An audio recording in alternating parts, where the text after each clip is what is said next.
Yo! What's up, Buffalo Fanatics? Z-Bot here with you, live on a Thursday afternoon on the Buffalo Fanatics YouTube channel, and it can only mean one thing. It is the Smoke Break, powered by BetUS, where the game begins. Receive a 125% sign-up bonus on your first 3 deposits up to $2,500 via the link in the description below using the promo code JOIN125. Speaking of join, Rico will be joining me in just a minute as he and I recap a wild week of NFL free agency, a bunch of craziness around the league. Not so much craziness at One Bills Drive, but in classic Brandon Beane fashion, things that had to get taken care of were taken care of, and we even added a wide receiver to the roster. We knew the second Gabe Davis departed, the Bills were going to have to add a wide receiver at some point. Now, of course, that's going to be the focal point in the draft, so you would think. But with that said, you saw the list that currently comprises the Buffalo Bills wide receiver locker room. And it goes Stephon Diggs. It goes Khalil Shakir. And then it goes a whole lot of guys that you are not quite familiar with. You looked around the free agency class of wide receivers currently available, weren't many around. And when you saw the money that these guys were commanding, it made you understand why no major move was made. As we know, just the other day, Gabriel Davis was released by the Buffalo, or not released by the Buffalo Bills, rather, he becomes a free agent and does not return with the Buffalo Bills. He joins the Jacksonville Jaguars for a 3-year, $50 million deal. And at the time, when that news broke, the majority of people looked at that contract and said, well, no wonder he's not coming back to Buffalo. Not only did it seem like he wasn't going to at the time, but when you looked at the contract, you're thinking, no way Buffalo is going to pay them that. If Jacksonville is willing to, wish you all the best. Then our mind went to Calvin Ridley, right? I talked a lot about Calvin Ridley the day that this happened. If you joined me on Wednesday, or excuse me, yeah. Was it Wednesday? Yeah. I think so. I can't even keep the days track. I can't even keep the days straight anymore. Whatever it was. Monday, it was Monday. My God. Free agency has got me all spun up. Monday, when this all went down, I immediately went to talking about Calvin Ridley because I said, well, if the Jaguars were willing to give Gabriel Davis $50 million on a 3-year deal, what does that tell you about Calvin Ridley? The way I took it, they find Gabriel Davis to be more valuable than Calvin Ridley. And what do you know? A day later, 2 days later, Calvin Ridley winds up signing with the Tennessee Titans for an even larger contract than Gabriel Davis got from the Jacksonville Jaguars. That had my head spinning. Because when Gabriel Davis officially was no longer a Bill just the other day and he joins Jacksonville, my mind went to Calvin Ridley for a couple of reasons. One, I'm thinking to myself, okay, Jacksonville clearly finds Gabriel Davis to be a better receiver than Calvin Ridley, because if they didn't, they would have prioritized re-signing Calvin Ridley, who was already in the building. They did not. They immediately signed Gabriel Davis as soon as the window opened on Monday. And Gabriel Davis being off the board now probably makes Calvin Ridley the most desirable wide receiver in free agency. And time went on and time went on. I never expected the Bills to make a play, but I expected the team that did make a play to not wind up giving the amount of money Calvin Ridley wound up getting. And it makes you understand why the Buffalo Bills could not shop around at the top of the list of the free agency board when it came to wide receivers. Now, I know that list was thin. It wasn't like you had the class of the league sitting around in free agency at the wide receiver position for you to go and pick from. But with a very slim class, the amount of money that a couple of guys on this board wound up getting that you wouldn't have anticipated was pretty crazy. So Gabe Davis, 3 years, $50 million for the Jaguars, and a lot of us were thinking, wow, that seems like a lot of money. Good for Gabe Davis going to Jacksonville, a playoff caliber team. It's not like he's got to go to a rebuild. He's going to a team with a solid quarterback, a solid offensive coach, and a solid young roster that's definitely capable of not only winning their division, but threatening in the AFC. We know they fell off midway through the season last year, but when they're playing at their best, they are certainly capable of being one of the bigger threats in the AFC. But Calvin Ridley winds up moving to another AFC team, an AFC team that not all that long ago had A.J. Brown on their roster, and they refused to sign him. If you remember, however many years ago it was now, A.J. Brown was a Tennessee Titan. And when it came time for his contract to roll around, the Titans opted to not re-sign him and to go and get a wide receiver in the draft. How'd that wind up working out? At the time, they could have paid A.J. Brown about $100 million. He'd probably still be a Tennessee Titan today, but we all know how that story unfolds. He ends up becoming a Philadelphia Eagle, and the rest is history. He's been one of the better receivers in the league in Philadelphia, and he certainly helped those Philadelphia Eagles find their way to a Super Bowl last year and, of course, be one of the better teams in the league the last couple of seasons. No, they don't sign A.J. Brown at the time. They go for a draft pick, doesn't wind up working out. They signed Calvin Ridley yesterday. 4 years, $92 million to the Tennessee Titans. Could not believe the amount of money that was given to Calvin Ridley. So you're looking at what the Buffalo Bills currently need, and that's wide receiver. You're looking at what it's costing to get a couple of these guys in the building that many people would not consider to be perhaps towards the top of the league. It seems like they're getting close to top of the league type money. When we looked at T. Higgins' projected contract a couple of days ago, he was sitting at around the 70 to 90 million range, depending on the amount of years Cincinnati would be willing to give him. We know T. Higgins was franchise tagged by the Cincinnati Bengals. He's now requesting a trade. We'll see how that winds up panning out. Certainly don't expect the Bills to be involved in that. Cincinnati would be out of their mind to consider trading T. Higgins to anybody viable in the AFC. But I saw T. Higgins' projected contract, and I'm thinking that's a guy that's probably worth the money. They're going to have to pay Jamar Chase. He's going to be in the low 100 million range, probably mid 100 million range, right? 120 million or so. $92 million for Calvin Ridley. So a couple things you kind of decipher from that. One, no way in hell the Bills were ever going to be in the market for a Calvin Ridley. Two, what is the Tennessee Titans doing? What are the Tennessee Titans doing at a $92 million contract for Calvin Ridley when a blink of an eye ago, they could have had A.J. Brown for roughly the same amount of money? Tennessee, mind you, just a couple short years ago was the 1 seed in this AFC, giving Buffalo fits every single year. And they have been on a downward spiral, to say the least, ever since. We all know Ryan Tannehill no longer the quarterback. We all know Mike Vrabel no longer the head coach. What's the plan in Tennessee? Very questionable. I thought the firing of Mike Vrabel made no sense. I think it was a benefit to him more than it was a benefit to the organization. And one of their first moves out of the gate here is signing a mid-tier wide receiver, a wide receiver that would more than likely come in as your wide receiver 2 on some teams, depending on what kind of roster you have. He could be a wide receiver 3. It could be a wide receiver 1, depending on how low in the bucket you're willing to reach, depending on what your roster currently looks like. But $50 million guaranteed to Calvin Ridley. And as I said earlier, we all know the contract by now for Gabe Davis was 3 years, $50 million. Calvin Ridley's getting $50 million guaranteed. So I'm sitting here thinking when the Jaguars go out and get Gabriel Davis, I'm thinking, man, they must value him higher than Calvin Ridley. Calvin Ridley bets on himself, and he winds up getting more money and more years on his contract than Gabe Davis. Now, maybe I read into it wrong. Maybe it wasn't, they don't, maybe it wasn't, they value Gabriel Davis more than Calvin Ridley. Maybe it was, we don't want to pay Calvin Ridley what he think he's going to command. And we'd much rather find our way paying Gabriel Davis 3 years and less guaranteed money. Gabe Davis, $39 million guaranteed, I believe, on his contract.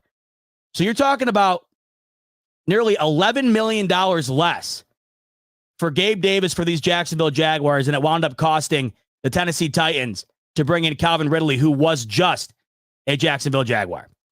So very curious as to what the mindset was in the building at Tennessee. It's a very topsy-turvy situation at quarterback. We know that. Mike Vrabel out of the building. It is essentially a complete rebuild as it stands right now in Tennessee. This is their first major move since moving off from Mike Vrabel. And I find it very interesting that it wound up being a move giving a potential wide receiver 2 at best type wide receiver off of a suspension a year prior to last year. $92 million, $50 million guaranteed. With that said, I got to ask my main man, Rico, what his overall thoughts are on this, because we all know Gabe Davis gone. We know Calvin Ridley off the board. We'll talk in a second about who the Bills wound up bringing in at wide receiver. But my first question to my main man, Rico, is going to be, first of all, how the hell you, brother? How you? We are officially in March break season, and March break, I don't know what you Americanos call. If it's spring break, is it spring break around this time? Yeah, no, it's spring break around here. Yeah. Okay, spring break. So. We call it March break. So I'm on March break. I chose a wrong week to have March break because I should have took it the week after, because I don't have to have the kids and I can have the wife to myself sometimes. But now I got everybody. Yeah, so March break season is here. Are the kids on school break? Yes. Yes, that's what it is. Okay, yes, but you also get a break too. It's messing up my feng shui because now they just want me to do stuff with them. And I was like, but that's fatherhood. You believe these kids wanted to do shit? I mean, what the hell is going on in this world? With me, daddy. Oh, yeah, right now I gotta go scream. By the way, love the jacket. That is fire. I love it. We might have to make a part 2 of these bad boys and get my man Z-Bot in one of these bad boys, huh? I'm telling you, where the hell is the merch over on this side? You can't ship it across the border. We gotta dive back into the merch and try to get you some of these bad boys. I gotta talk to Pierre. Pierre, get all this shit, man. For Christ's sake. And speaking of jumping in on this conversation I was just having with myself and the lovely folks in here with us on a Thursday afternoon. You see Gabe Davis the other day go to Jacksonville, 3 years, $50 million. Your initial thoughts on him leaving the Bills? It was all but inevitable, but it became a reality. Your thoughts on him no longer being around, and your thoughts on Jacksonville making the move. And then with that, I'll add a part 2 to that. You then see Calvin Ridley get 4 years, $92 million, $50 million guaranteed. Where's your mind at right now about the moves made in free agency at wide receiver, and how does it currently make you feel about what the Bills kind of have to do in their own wide receiver room and how they might not be able to do it based on what these guys are getting paid? First and foremost, kudos to Gabe Davis. Gabe Davis spent some good years with Buffalo. He really cemented himself as one of the better receivers in this game. He's really put a name out for himself, and he created a market for himself. So kudos to him. Kudos to getting that bag. Now, on the flip side, did Jacksonville overpay?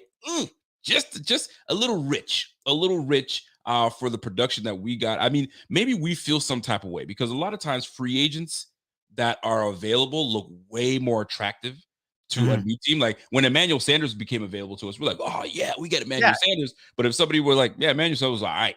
You know what I mean? So that's when he's not in his prime catching the ball from Peyton Manning, it just looks a little bit different. You know what I mean? Right, you know what I mean? So I mean, when Von Miller came through and we're like, wow, we got Von Miller, LA was like, all right, you can have Von Miller. Like we got him at his best moments. We got a Super Bowl out of him. Good for you guys. So everybody has a different feel for when these free agents come. But for Gabe Davis altogether, Jacksonville, good for him. He gets to meet up with Chad Hall as the receiver coach that he once had, and he had his best moments with Chad Hall as the receivers. They love Chad Hall, and he goes alongside Mitch Morse. So he's got some familiarity. He's going back home, so you got to feel good for him going back home to Florida. On the flip side of it, are we going to miss him? The jury's out. I mean, I'm not losing sleep. Are you? You look wide awake. Are you losing sleep over this? I'm wide awake. I think where I'm at is I'm more or less losing sleep over what the solution's going to be. Not that I thought Gabe Davis was the solution, but I don't know if you've taken a look at the current room itself and how it kind of lines up. But it's an element of excitement, Rico. It's also an element of anxiousness that I think are combining into one. It's why I think the draft is as big as it can possibly get for Bean throughout his career here in Buffalo coming up. I'm not sweating it too bad. I'm not really sweating it too bad because anytime any receiver gets together with Josh Allen, what ends up happening to the receiver? They end up getting an uptick in their performance. They get an uptick in their individual play. So you're whoever comes in to play with Allen, you are going to ball. So Gabe Davis leaving may be a detriment to him. He's going to Trevor Lawrence. Trevor Lawrence ain't no Josh Allen, but he can play. He could play, but whoever we bring in is going to have to play good football. And Mack Hollins, I don't want to get too deep into it, but there's a void to fill. And this void the shoes aren't big enough that we're like, oh man, we can't do it. Right. We can fill it just fine. I'm not losing any sleep. I'm not anxious over who we replace because whoever does come in, I think Brandon Beane has a pulse for this team, has a pulse for what Josh Allen needs to get this offense going and what Joe Brady wants. And I think they're going to get the right piece mixed in with this offense of Josh Allen. So we'll get to Mack Hollins in a second. You then see Gabe Davis go from Buffalo to Jacksonville. Jacksonville's former receiver and Calvin Ridley then signs. Listen, it's the second Gabe Davis got released, my mind immediately went to Calvin Ridley. My mind was on him to begin with because when you looked at the free agency market for receivers, he was up there. I never thought the Bills would make a play, but I was always interested to see what the ideology was behind their priority and getting a guy like that, however they valued him, whether that would be how the Titans evaluated him or, somewhere in between. The Titans clearly seem to find a whole hell of a lot of value in Calvin Ridley. We thought that Gabe Davis might have been a little bit overpaid. $50 million guaranteed, 4 years, Calvin Ridley, $92 million potential in that contract. So what are your thoughts on a guy like him fetching 92, knowing that T. Higgins is out there demanding a trade, Jamar Chase is looking for a contract, Justin Jefferson's looking for a contract? This money, Rico, is pretty damn wild for guys you wouldn't expect to be getting it. So here's the deal with this Calvin Ridley deal. So they made it seem like it was a 3-man fight, but really it was a 2-man fight. They made it seem that the Patriots were in, but Patriots weren't ready to pay all that type of money. Even though they had it, they weren't ready to pay all that type of money. However, the real race was between Florida, which is the Jacksonville Jaguars, and the Tennessee Titans. And Tennessee was like, I'll be damned. Because when you really look at the situation here, Tennessee's in the AFC South. And if you look at what's in the AFC South, you got Jacksonville. And Jacksonville was supposed to be the front runner to take this whole thing, and then they just fell apart. You got the Tennessee Titans that are in limbo. You're like, okay, you got yourself a new quarterback, you got a new head coach. There's so many things going on with them, so they need to make a splash. Then you got the Houston Texans that are just absolutely just building a unit team out there, right? So there's so much going on in that AFC South, and you got the Colts that were just knocking on the door to try to make this playoff. So Tennessee had no choice. They had no choice. Who was out there? They lost King Henry. Right. That was their big ticket. That's the big ticket item. If I were to ask you, who's out there that got you kind of like raising an eyebrow? Can you name me? He was the only one. He was the only one in the free agency. Well, yeah. I mean, and at that point, no. You know what I mean? I thought if Mike Evans would wind up hitting the market, maybe he'd be the biggest, but he obviously worked things out with Tampa Bay. There was nobody. And what I wonder though is 92 million there, 50 million. Clearly you are understanding why the Bills are kind of doing things the way that they're doing it right now. The Bills have been getting a lot of heat for moving off certain players. And I look at it from a different perspective where I'd much rather be in the position moving off from aging guys who are going to be making that type of money than being in the position overpaying guys that we feel like should not be making that type of money. And I think you're spot on there. It felt like Tennessee was in a position where they kind of had no other option. That's the top option out there. And if we got to compete with Jacksonville, unfortunately, we're going to have to overpay here. We have young quarterbacks in the building that are unproven, and we're going to have to get somebody in there to help them out. So I think you're right. It almost reminds me of when we brought in Mario Williams. When Mario Williams was a free agent and he was a big time free agent, I personally didn't think we were like a small market team like the Bills. We don't have a freaking chance to get Mario Williams. Guess what? We had to pay in the excess of $100 million to bring him over. And we were in desperation mode. We needed something, a spark to really get us going. We were on the brink, but we needed something to bring us over the edge defensively. And bringing Mario Williams, one can call us we're desperate. One can say that we had no choice. At the end of the day, the Tennessee Titans, they have to do something. They got to build around your young quarterback. You lost your big stud of a running back. You brought in Tony Pollard. Now you got Tajay Spears. You lost Jonnu Smith. I mean, you lost Jonnu Smith time ago, but offensively, you got to do something. So you got D-Hop. Now you got who's that young receiver, the rookie one they bought 2 years ago. He's the one they drafted in place of A.J. Brown. That's why this is so insane. I'm trying to remember his name. I just can't remember his name at the point. And now you've got yourself Calvin Ridley. Now you got a three-headed monster receiver out there. So now the Tennessee Titans look different. But bringing back Calvin Ridley, how does Brandon Beane justify shelling out that type of money? You can't bring that. You can't tell Buffalo and say, "Hey guys, I'm gonna pay $92 million to Calvin Ridley and bring him and pair him."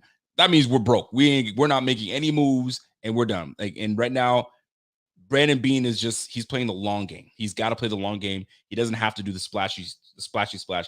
Trey Burks, thank you very much, by the way. Yep. Treylon Burks. So Treylon Burke, D-Hop, Calvin Ridley. Now you're like, okay, now they got something. You got Will Levis that's ready to let that thing go. So they had no choice. But $92 million? I think somebody tried to call him out and say, ooh, that's a lot. I think it was by a reporter by the name of Brian or Matthew Rocher. And guess what? My man bit back and was like, no, that's about right. That's about right. Don't try to disrespect me like that. That money's coming my way and I deserve it. And here are Calvin Ridley and the Titans paired up. And who knows what they're going to do in the AFC South. So the Bills lose Gabe Davis. They don't land Calvin Ridley, but they do go Beane bargain shopping. They do end up adding a wide receiver. An under-the-radar move, potentially. I like what you said off the top. You said you bring a guy in for Josh Allen, and he will make him work. He will get the best out of that guy. We've seen countless examples. We've seen it from John Brown. We've seen it from Cole Beasley. We've seen it from Stephon Diggs.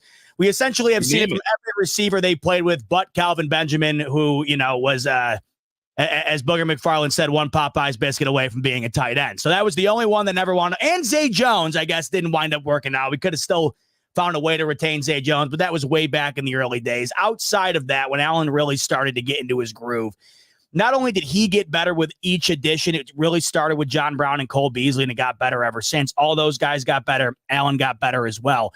A guy coming in on a $3 million deal, Rico, a 1 year, $3 million deal. I mean, you want to talk about bargain hunt, and that's that. Mack Hollins, he was formerly with the Raiders. He was also with the Falcons as well. He did fairly well when he was with the Las Vegas Raiders. He had 57 catches, 690 yards on the year in 2022, and 4 touchdowns. Your initial reaction when the Bills wind up picking up Mack Hollins, and how do you overall view that move and kind of how he fits into this offense in 2024? See, most times when you see a name like Mack Hollins, you're like, who? Like most people might not know who Mack Hollins is, but Mack Hollins, when we got that name, I was like, ooh, that's a sneaky underrated signing. And you see, look at it, Ravens for life. He's a Ravens fan, so he's gonna have he's got no dog in this fight. But he's calling him a bum, right? You're gonna have guys that know or may not know or know them very well that will call him a bum. But you got to understand, when you bring a guy like Mack Hollins and you put him with an absolute quarterback, you get production. Let's go back, because you just rhymed off some stats, and there's one stat that you alluded to show that makes all the difference. And with those 600 yards or sub 600 yards, I'm not sure how much it was. 600 yards, was it? Just over 600. Just over 600. He had what? How many receptions? 54 receptions? 57. 57 receptions. How many targets? It's a good question. I don't have the targets up. I'm looking into targets. Oh, okay. So 94 targets. That's no joke. This is the thing. So you had Derek Carr, and here's another thing. Derek Carr's throwing in the football. So you have a Desmond Ridder, for crying out loud. You have Kyle Pitts just the other day joking with Kirk Cousins saying, I just wish I had more targets. Joke. He ain't joking. He's dead serious. I wish I had more targets. So you're going to get that with Kirk Cousins. You didn't get that with Desmond Ridder. So how was Mack Hollins supposed to ball out with 30 targets? Nah, bro. So you're going to get your targets here in Buffalo. And if you get the excess of I don't think he's going to get 90 targets, but if he gets the targets that Gabe Davis got, or even the targets that Dawson Knox got, you're going to produce. And that at the end of the day, Mack Hollins coming in, he's not going to kill the game, but he ain't going to be a scrub either. And his route running is a lot better. I mean, in my opinion, I think his route tree is a little more diverse than Gabe Davis's. They're not that far apart in age. I think Gabe Davis is a couple years younger, maybe a few years younger. But at the end of the day, you got a 6'4", 220-pound gunner special teamer. He does both. He goes both ways. Absolutely, man. So you get to double dip with this pick here. But is this the end all be all with the receiver room? Heck no, it's not. You know it's not. We're gonna go with 5 receivers. So you're gonna draft one more, and then maybe we fill it up with another one. So I'm okay with this move. I think I'm on board with it. The real question is how you feel about it, because I can tell you how I feel. I feel good. I know enough about him, but how do you feel? Are you feeling this moving the needle, or you're like, nah, I'm good, man? It definitely moves the needle, because the needle at this point, all it takes is a little bit of, and the needle is going to be moved, because that's where the Bills wide receiver room currently is. If you just blow on it a little bit, that needle is going to move. And when Gabe Davis is gone, I've said this time and time again, no matter how you viewed him, he was still the wide receiver 2 on this team, wide receiver 3 at worst towards the end, if you really feel like Khalil Shakir solidified himself as wide receiver 2. You don't have anything else. And when you go and get a Mack Hollins for $3 million on a 1-year deal, I think you made a great point about the Raiders situation, because when he went to Atlanta, it's about as bad of an offense as it gets last year. That's why they go and pay Kirk Cousins $100 million guaranteed, $180 million overall to go into that team and propel them into a playoff spot and probably win the NFC South. I think that's how good Atlanta can possibly be with a quarterback in place. Desmond Ridder certainly was not that. They just got rid of him actually a couple of hours ago. He's now an Arizona Cardinal. So you're going to go and look at Mack Hollins' numbers. You're going to say, well, he was in Atlanta last year and he did next to nothing. Well, yeah, no kidding. Nobody did anything in Atlanta last year. You can't even get guys. You can't even get guys like Kyle Pitts involved in Atlanta. You can't even get Bijan Robinson adequately involved in Atlanta. So I can't imagine that Mack Hollins is going to be leading the charge over those guys. You go back and look at the year he had in 2022 with the Raiders, and Derek Carr, certainly no scrub. I don't think he is a top 10 quarterback, but he's certainly more towards the top half than he is the bottom half. At least he was with the Raiders.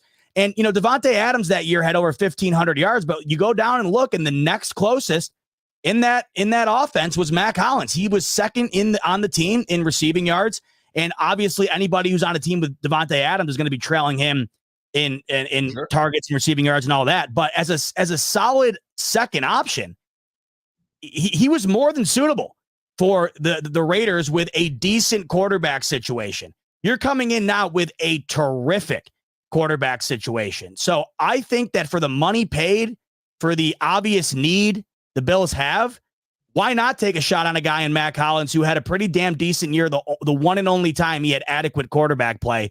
This is going to be a step up from anything he has seen in the past. I saw a comment in here earlier that I completely agree with. He just feels like a Bills player. I don't know what it is. Sometimes when the Bills sign somebody, it just feels like a signing. Other times it feels like, oh, that feels like a Bills player. This feels like a Bills type player to me. I have no idea why, he just does. And I could see him coming in and certainly adding value to this offense. And right now, based on what they have, you just got to find value where you're capable of doing it. You don't know what's going to happen in the draft. You don't know if you're going to absolutely nail it. And depth is going to be crucial as it stands right now, based on what they currently have. So I actually love it. For a need that had to be filled, at least I feel like they had to make at least a slight move in free agency here at that position. This feels exactly like what I thought they might do. I actually love it. So, and I'm so glad that you brought this up, because I was when we signed him, I was like looking at like clips of like because I don't just look at the highlights. Some people just look at the highlights, and I put the highlights on just for optics, right?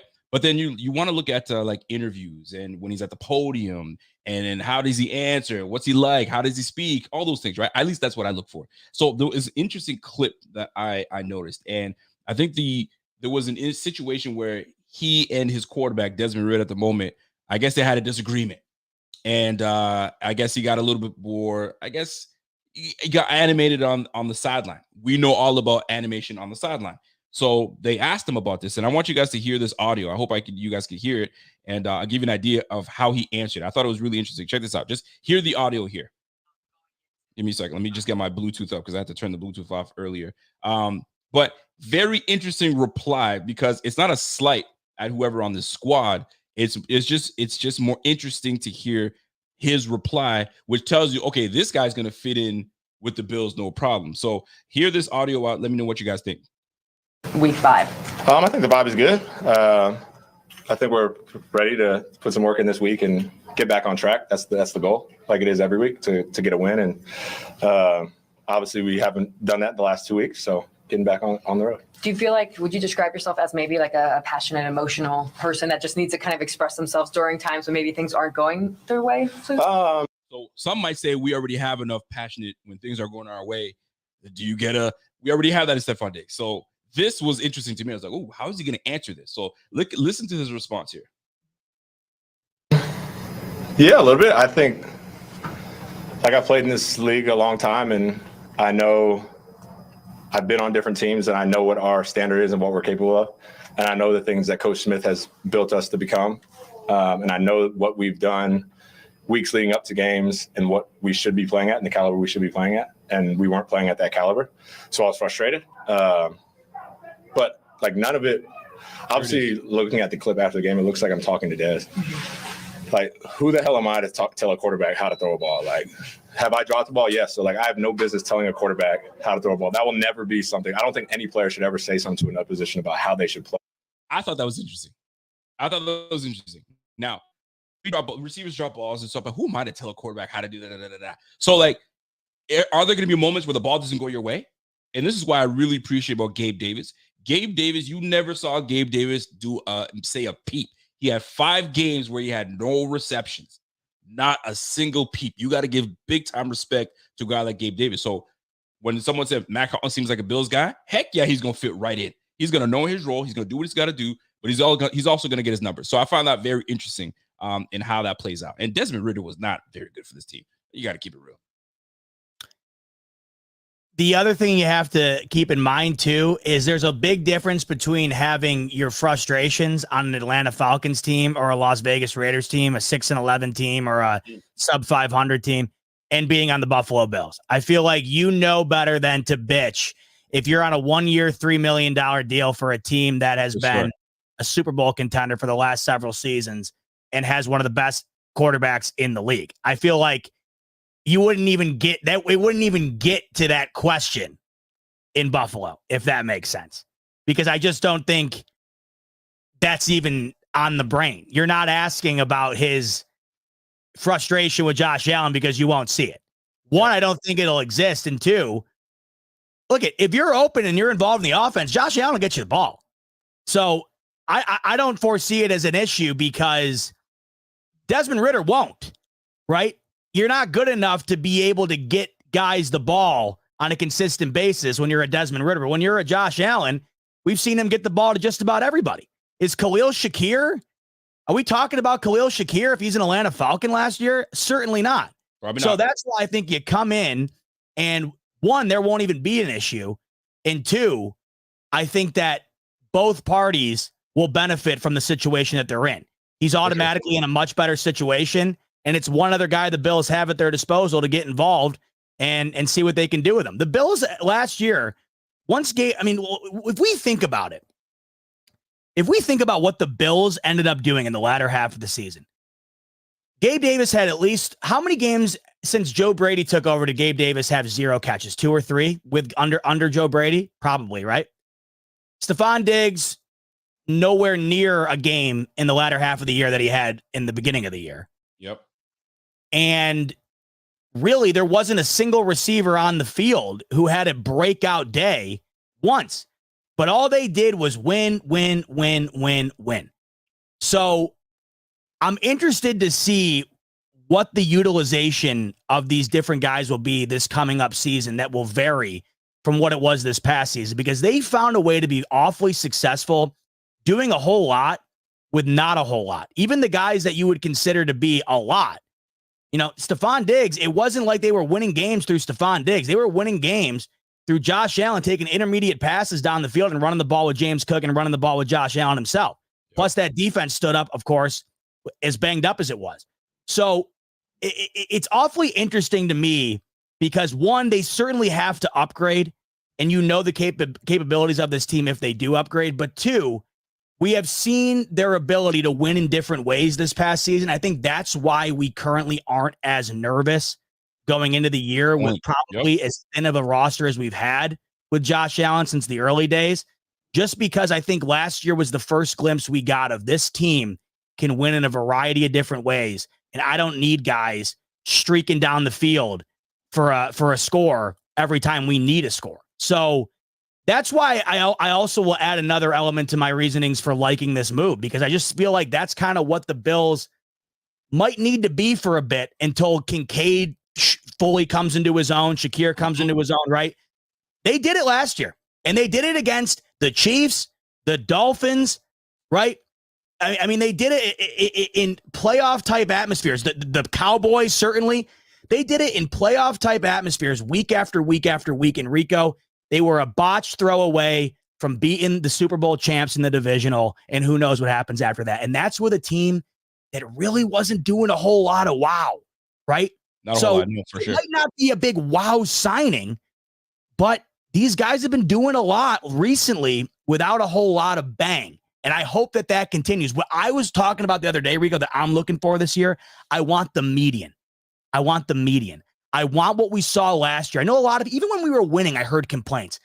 You're not utilizing Josh Allen properly. He needs to be slinging the ball. Dude, we just won the game. After the Chiefs game, it's all anybody said. They were bitching about the game plan. The game plan worked flawlessly. They just didn't execute on the final drive. It happens, right? But they did lose that over-the-top element. It did feel like they lost that burst. If they can find a median where I'm getting my healthy doses of burst, but I'm still ground and pounding it, I'm still dominating time of possession at 35, 40 minutes a game, right? It might not need to be 2 years ago where they're winning 41-13 and Allen slinging the ball over the field, right? But I still would like, oh, damn, there's Allen on that 70-yard bomb. We didn't see that really last year. If we can get a little bit of that, I'd much rather have what we had last year, Rico, just because I think it's more sustainable. I think what they did last year in the latter half, if they can build on it, was more sustainable than what they were doing previously. It's a long season. This is the thing, man. It's a long season, and where you pick your spots is where it's most important. And luckily for us, we've always picked it back up near the end of the season where we can kind of get some motivation and some juice going. Sometimes teams get it really going on early and then they falter. I mean, look at the Philadelphia Eagles. The Eagles started off hot and then they just fell apart to the point where they were questioning the head coach. Should the head coach come back? He fired both his coordinators. He's like, you're out of here, right? Yep. Even the Minnesota Vikings from a couple years back started off hot. I think they were undefeated for a minute, and then they just fell apart and they just looked like trash when they got to the playoffs. So it's all about picking your time to get going. And obviously health plays a big part in it because we were banged the heck up last year. So hopefully we can stay healthy and we pick our poison as to when we can surge forward. Man, we are one of the better teams in the game. Like, there's no question about it. So it's just a matter of staying healthy, picking your time, and the chemistry has to be there. I mean, we flipped offensive coordinators in the middle of the season and you saw an uptick. So it's just about finding that balance. And if guys like Mack Hollins comes in and gives us a bit of balance, gives us some juice on the special teams, because we lost Ron Neal. That's a big special teams ace. So he comes in and takes that position. Bro, Brandon Beane is doing the best he can with the little cash-strapped wallet that he's got in order for us to be able to do what we got to do. I mean, there was days, Z-Bot, when you were in college and you were looking at your bank account, you had like $7.58. You're like, shoot, what am I going to do here? I want to go to that fancy restaurant. I want to go to that fancy restaurant over there and get myself a great, surf and turf meal, but I got to go to Burger King and get me that dollar menu because it's still going to fill my belly. It's still going to do the job, but it's just not going to taste as good. So right now you're looking at, we want to be able to get all the big fancy receivers that are out there, but we ain't got the money for that. So we got to go to the dollar menu at Wendy's, or you know what I mean, the dollar menu at Burger King, and try to get something to keep us full for now until we can hit that draft. And at the end of the day, that's what it's come down to. Fill your needs for now, fill the holes, and then we complete it by hitting at the draft. We just got to hit. So Mack Hollins coming to Bills, I think is a great setup. $3 million, man, that ain't nothing. So we're good. We're in a good position right now. I like it. Stanley Wilson coming in. He's saying Titan fan here. Listen, we had a different head coach and GM when A.J. Brown was around, so no way A.J. could be around now without us signing him. Well, that resulted in the firing of the GM, I believe, didn't it? Didn't that wind up getting the GM fired? I can't remember. He's gone. Vrabel's gone now. All I remember was that they had him eligible to be re-signed for about $100 million. They passed. They drafted Treylon Burks, and that wound up, I mean, A.J. Brown's been one of the best receivers in the league, and Treylon Burks, no one knows who he is. So listen to this. This is the crazy part. So you passed on paying a 24-year-old A.J. Brown $100 million, but you pay a 28-year-old, 29-year-old Calvin Ridley almost $100 million, and he's older. This guy's got his shit backwards, man. This shit is backwards. Desperation. Scotty's coming in. Hey, what do you think about our free agent signings so far? Do you think we have to be as more aggressive now that we signed back some of our players? I mean, this is where I stand, Rico. I mean, a lot of people sit around and they're like, I mean, obviously I'm the same way. I'm looking for something exciting to happen, but I know nothing exciting is going to happen. It can't happen. What the Bills did this offseason was exactly what they had to do. They had to rip the Band-Aid off, and I think a lot of us were a bit sad to see a variety of these guys leave, but I think when you put some sleep on it, you understand why they did it, and you almost find the silver lining within it. The Patriots forever, and I'm not making apples to apples comparisons here, but the Patriots forever, and we are now seeing it with the Chiefs, they consistently moved off of guys that were on the verge of being expensive but not being nearly as valuable. The Bills haven't really done that. The Bills have had their core in place for quite some time now, and they did very well with that core in place. But it got to the point based on injuries and cap situation where a couple of these cornerstones had to leave. And everybody's looking at that saying, well, you know, the Bills wound up losing free agency. The Bills wind up getting worse this past week. Yeah, did they lose veteran leadership, and because of that, they're going to take a step back more than likely from that standpoint in the locker room? Of course, you can't replace a Mitch Morse, a Jordan Poyer, a Tre'Davious White. You don't replace those overnight. But the same thing was being said about a variety of other teams when when Tyreek Hill was gone, did you think they were going to win back-to-back championships? There's teams that have lost more and done more past that. The Bills had to hit the reset button before that button was no longer available. And even at the time on that Wednesday last week when everything was happening at once, I just was taking a rotating hit of emotions. Of course I was sad Poyer's gone and Mitch Morse is gone and Tre'Davious White is gone. But you look at it, one, they had to do it. They're barely over the cap now or under the cap now with that all in place. But two, the Bills were we talked about this for a while. The Bills were going to have to change the page in the book eventually. They were going to have to turn the page. That's right. They are at that point right now where it is time to reset, not rebuild, but reset for the future. And they've done it. Look at what they've done thus far. It takes multiple years. It takes a lot of smart moves by the GM, but it also takes a lot of building from within the organization. And look what they've done thus far. James Cook comes in last year, right? Comes into his own. Yes, he does. Dalton Kincaid, they draft him last year, and it looks like if he continues on the pace we think he can, he'll certainly be something. Khalil Shakir, in his second year, comes into somebody I don't think everybody thought he would be. How about the amount of guys on the defensive side that nobody knew who they were going into last year who wound up being studs for this defense? So they've done a decent job of it up to this point. They have to continue on with it. And unfortunately, with that continuation, you're going to lose these guys. But I don't know if the Bills are dramatically better today if Jordan Poyer and Tre'Davious White are still on the team. I would love to have had them, don't get me wrong. But do you think the Bills have taken a dramatic hit talent-wise from losing some of the guys that they wound up losing last week? Because I'll preface this, Rico. Yep. I'm as sad as anybody to lose them, right? But when you get down to the nature of the beast of this business and you look at what the Bills have to do moving forward in order to continue to try and maximize on Josh Allen, They had to do what they had to do, and I look back and I feel like what they did was the right move, and I don't think it corners this team into a bad position. Here's the deal. When you're looking at the totality of who was let go and who was brought forward, it's about, if you could really look at it and say, okay, did we lose here? Did we lose? Right. So let's talk Jordan Poyer. We love Jordan. Here's the problem. Let me go back. Here's the problem. A lot of times we as fans, and we've been fans for a long time, so we know this, and I experience it a lot. We fall in love with these players and we just never want them to go. I swear, if somebody could bring back I don't know, Jerry Hughes, they would, because they love Jerry Hughes so much. But there comes a time where you got to go out with, you know what I mean, out with the old and in with the new. And we fall in love too much with these players. And I feel like the front office feels that from Bills Mafia, so they tend to bring people back. Like Jordan Poyer, we were ready to move on from Jordan Poyer. We said, go and seek your deal elsewhere. So in my mind, we've made our mind up. Like, go ahead and do your thing, and we'll see if we could work something out afterwards. So, and we brought him back on a cheap deal. But when we said, go ahead and seek your deal, that tells me that we potentially may not have you in our plans. So that's number one. So Jordan Poyer leaving. Are we sitting here going, oh man? No, we're not. We're not. Mitch Morse, just a couple years ago, he had to take a pay cut. And when a pay cut comes, you know what else is coming afterwards. That follows, right? So at that point, you're taking a pay cut, because if you don't, we're going to move on from you. Usually, if you want to hold on to someone, there's the extension.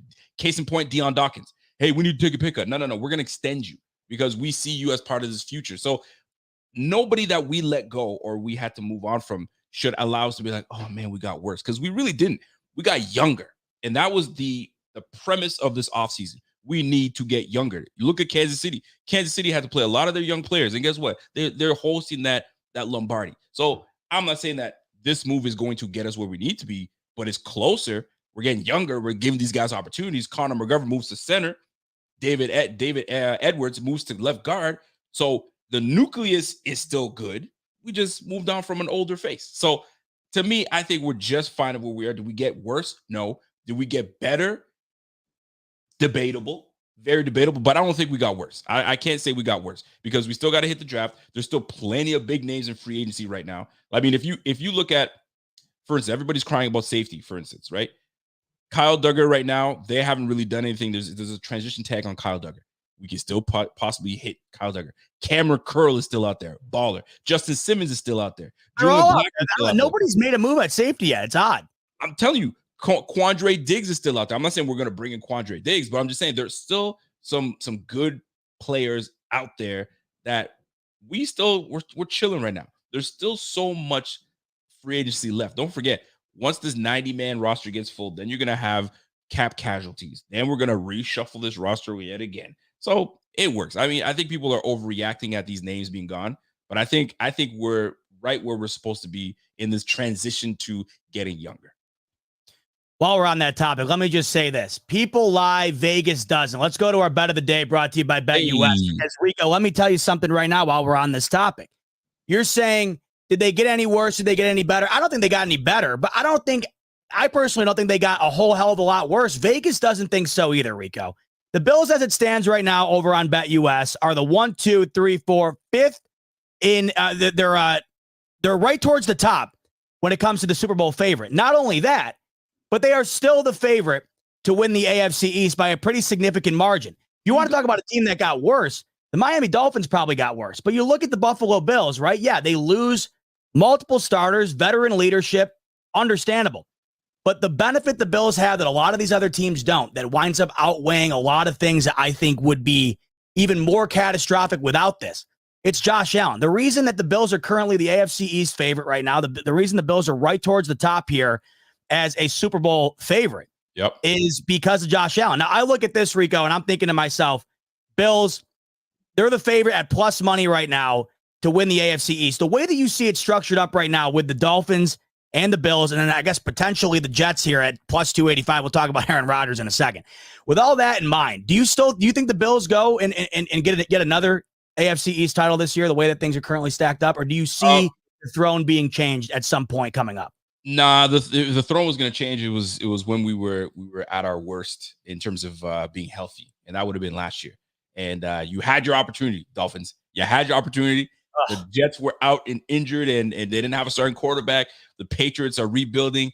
The Bills, right, were faltering. This was your opportunity. You had a 2-game lead on us. You had a 2-game lead on us, and you let us F around and come back and take that division. I mean, you messed around and lost to the Broncos. I think it was the Broncos they lost to. So Vegas, like you said, they got it right. Yeah. In all of the NFL, we're 5th to get this Lombardi, and we're slated to win this AFC East. So you had your chance, you let it slip, and you lost a lot of players.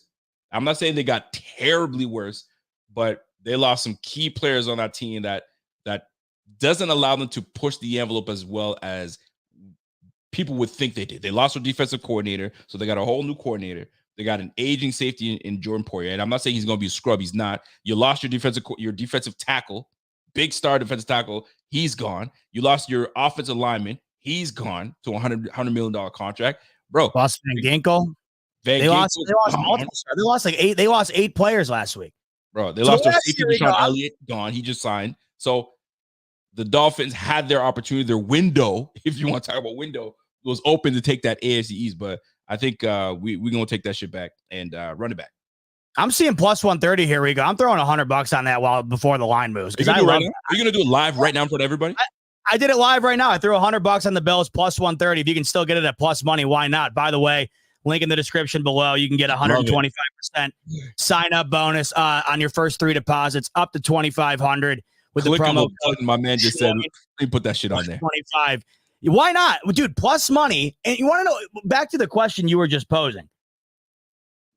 If the opportunity was going to be seized by the Dolphins, how could it not be last year with a 3-game lead? I've never been more confident, at least in the Bills' ability to win the division. We'll see what happens beyond that. But the Miami Dolphins in the driver's seat of driver's seats could not find a way to seal the deal. I think you right now, Rico, if you were to argue who got worse this past week, I'd say the Dolphins got a bit worse than the Bills did, if the Bills got worse at all. Yeah, the Dolphins got worse. The Dolphins got worse than the Bills. I mean, they did add some decent pieces. Don't get me wrong. But I think they added Jordan Brooks, which is a solid player. He's no scrub. Who else did they add? I mean, they're not my team, so but I still do follow. They brought some good pieces to kind of mitigate the losses. But one would say, and just to kind of double back on what I was talking about, where they had their opportunity and they didn't seize it. Some would say the same thing happened to the Bills. The Bills absolutely had their opportunity to take the Chiefs and beat them. They had them at home. They had them right where they wanted them. They had an opportunity to, I don't have to rehash the whole thing, but some would say we faltered. We had our opportunity to take the Chiefs down and we let them off the hook. So will that happen again? Well, we hope it doesn't, but the Chiefs are going to get stronger as well. They just had freaking Pat Mahomes just restructured his $500 million contract. So they just freed up 21 mil. So who knows what they're going to get now. So there's just so much. There's so much, brother. One quick word from BetUS, but I want to ask you a question right after this because I'm dying to know your overall thoughts on this. 15-second break. I'm going to ask you this question right on the other side. BetUS, America's favorite sportsbook and casino. Live betting and racebook. We're celebrating 30 years with a historic offer. A 125% sign-up bonus on your first 3 deposits. Plus 10% gambler's insurance. Get started today. BetUS, where the game begins. Rico, we saw out of maybe the most shocking developments of this past week, one that I think shocked me the most was the resurgence of the running back position. The running back position was an interchangeable deck this past week, and a lot of teams made some pretty significant moves to add running back power, I guess you could say, a running back dominance, depending on who you're talking about, to their roster. Mm-hmm. I'm looking at a team that the Bills are going to inevitably be going toe-to-toe with to try and get to the championship. The Ravens are that team. They were this close last year. They laid an egg against the Chiefs in the AFC Championship. No question about it. Didn't show up. It was a piss-poor effort. And a lot of that had to do with their inability and, frankly, their refusal to run the football. The Ravens have been the best running team in the league probably for the last, decade? They have been nothing but a dominant run team since Harbaugh has been the head coach. And, of course, Lamar Jackson makes him that much more dynamic in that department. Here comes King Henry, Rico, on a 2-year deal. My question to you, was that the biggest move an AFC team made to make themselves better this past week, or do you see another move out there from the AFC side of things in regard to the Bills' competitors that you thought was more significant? Really? Yeah. Listen, let me tell you, and I'm not trying to be dramatic about this thing, but listen, let's talk about it, though. Last year, the year before that, and the year before that, bro, they're always going to be a dominant run team. They're always going to be a dominant run team. Gus Edwards, we would agree that Gus Edwards is not the runner that King Henry is. He had 810 yards rushing last year. 810 yards rushing. And he's coming off a blown knee. All right. You had Keaton Mitchell that if he didn't get hurt, he would have been a feature back. He would have been killing the game. He played 8 games. He had almost 400 yards rushing. He was averaging 8 yards a pop. This dude was on fire. So this team has always been a running juggernaut. So how big a difference is King Henry going to make to this Ravens offense? What difference is he going to make? He's going to give us what? Maybe 1,000 yards, 1,100 yards, 1,200 yards rushing. What difference is it going to make? Now, the only slight difference is ain't nobody fearful of Gus Edwards. Gus Edwards is nice. He's a bulldozer, but you're not bringing in everybody. Say everybody Gus Edwards in. No, but King Henry, you got to adjust yourself a little bit. But is the rushing performances going to change with the Ravens? No, they're always going to be a dominant run team. When you face the Ravens, you know they're going to run the football. They're not going to air it out. Nothing's going to change. You're just going to have to focus more on defending the run. So now this is where Todd Monken is going to have to, as offensive coordinator, is going to have to, all right, how do I now, kind of tweak this offense where I can, I guess, what's the word I'm looking for is kind of manipulate these defenses coming our way, because I got King Henry back here. It's not Gus Edwards. But now you've got two backs, dynamic back, thunder and lightning with Keaton Mitchell and obviously King Henry. But is it that big a difference? No. The biggest offense, the biggest change in the AFC that you got, and I got my eyes completely wide open, Houston Texans. Houston Texans got real good on the defensive side of the ball, and that's what's going to affect us the most. But keeping ahead of this running back trend and what's going on, King Henry to the Titans, to the Ravens. It's all right. It's a good move. Good for you guys. But it ain't moving the needle for me. That's crazy. Like, oh, we're supposed to be so fearful of them. Nah, we good. We good over here. But how do you feel? Well, one thing, it puts into perspective how lucky we were to have James Cook have the year he had last year, because you don't see anybody pounding the table this year for running back like you did in the previous years. It's usually around this time of year that everybody's banging the table for Saquon Barkley. We'll get to that in a second, because that, to me, was one of the more insane moves of the week. That was my biggest jaw dropper. But to talk on King Henry, I think, listen, the one thing I take away from it is, as of right now, at least on paper, that is the most threatening backfield in the NFL right now. A Lamar Jackson, Derrick Henry tandem is pretty damn scary. Yeah. I mean, I don't know if it gets more intimidating than those two lining up in the back, for one of the reasons you just said.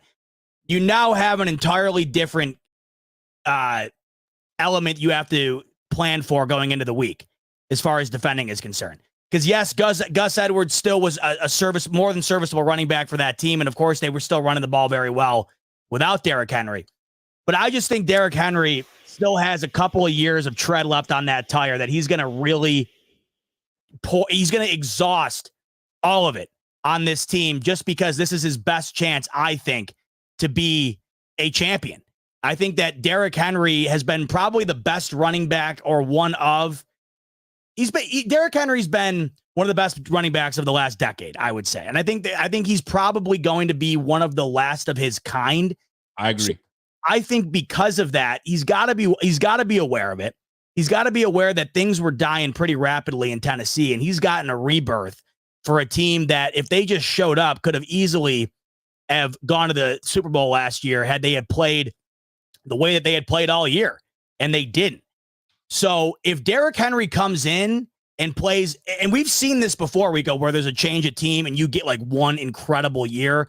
Like, Von Miller, we haven't gotten it with him with the Bills, but when he went to the Rams for that 1 year, he was pivotal on that defense and helping the Rams go and win a Super Bowl. There's these guys that don't have a whole lot left, you would think, but when they get that resurgence, they get that new team and they get that energy of, hey, I'm in a position now where I would have loved to have been my whole career. I think it was a significant move. I certainly do. I don't know if I trust the Ravens enough, no matter who's back there, in order to get things done, just because of what I saw this past year. You want to talk about your chance. The Ravens, by the end of the year, this past year, were probably the best team in the NFL.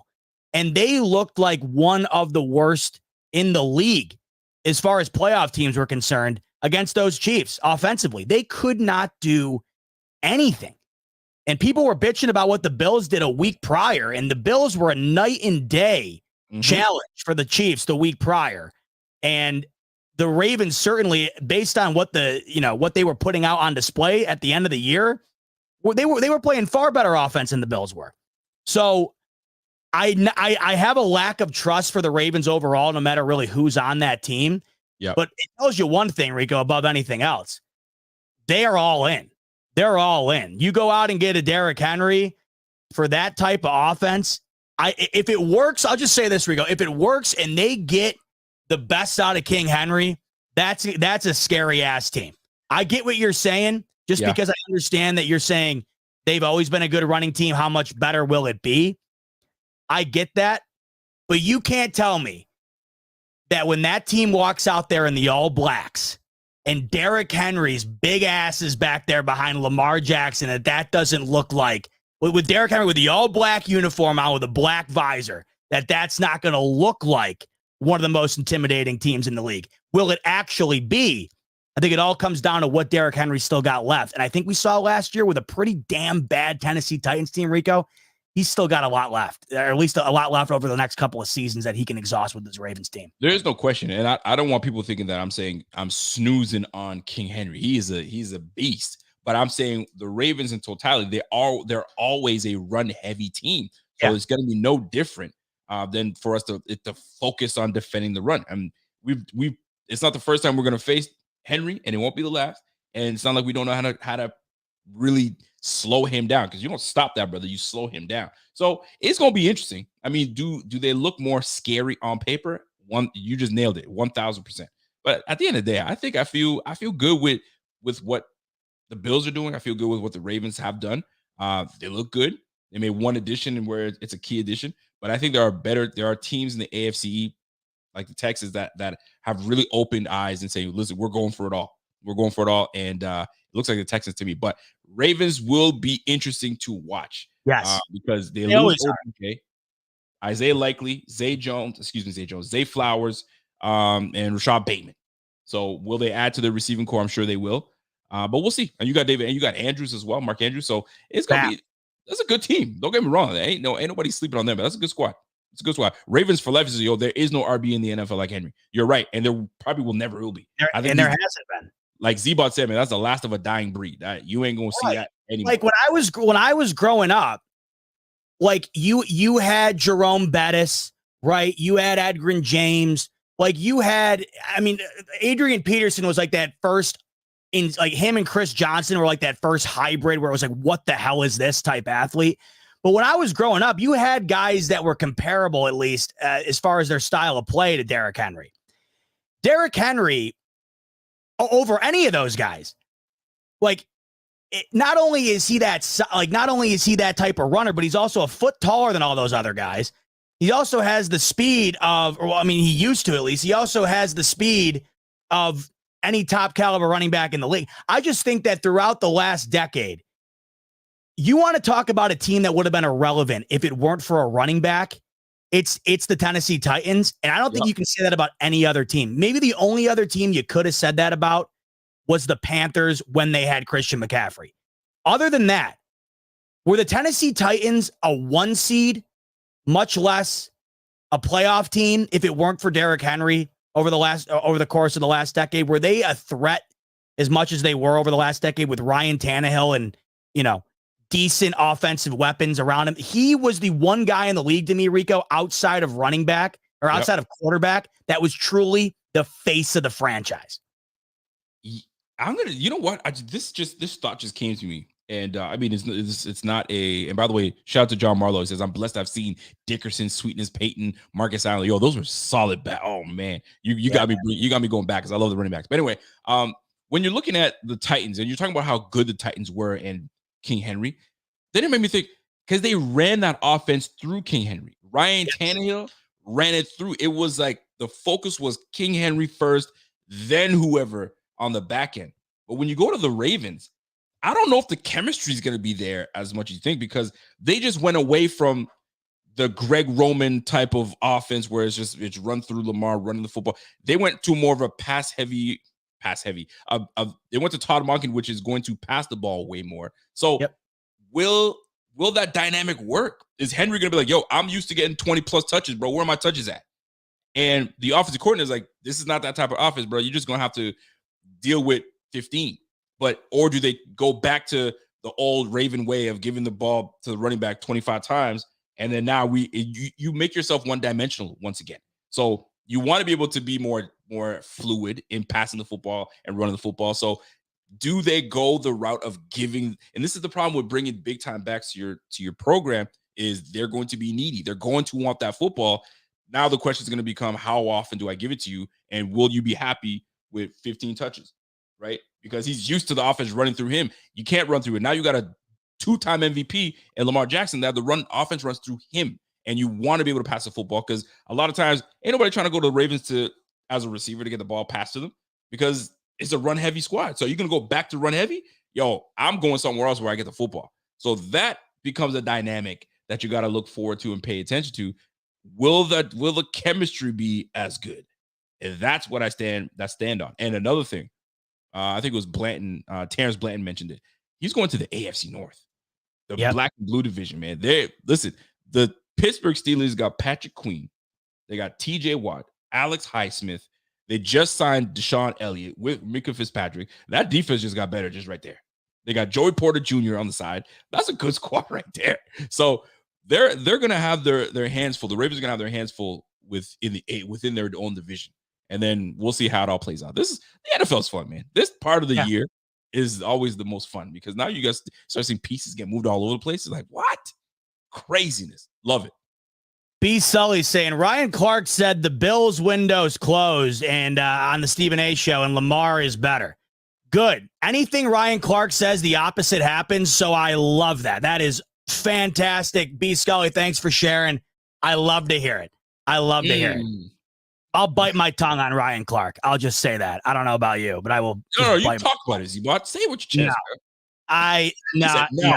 No, not worth it. Not worth it. I'll just say that. Ryan Clark is tripping.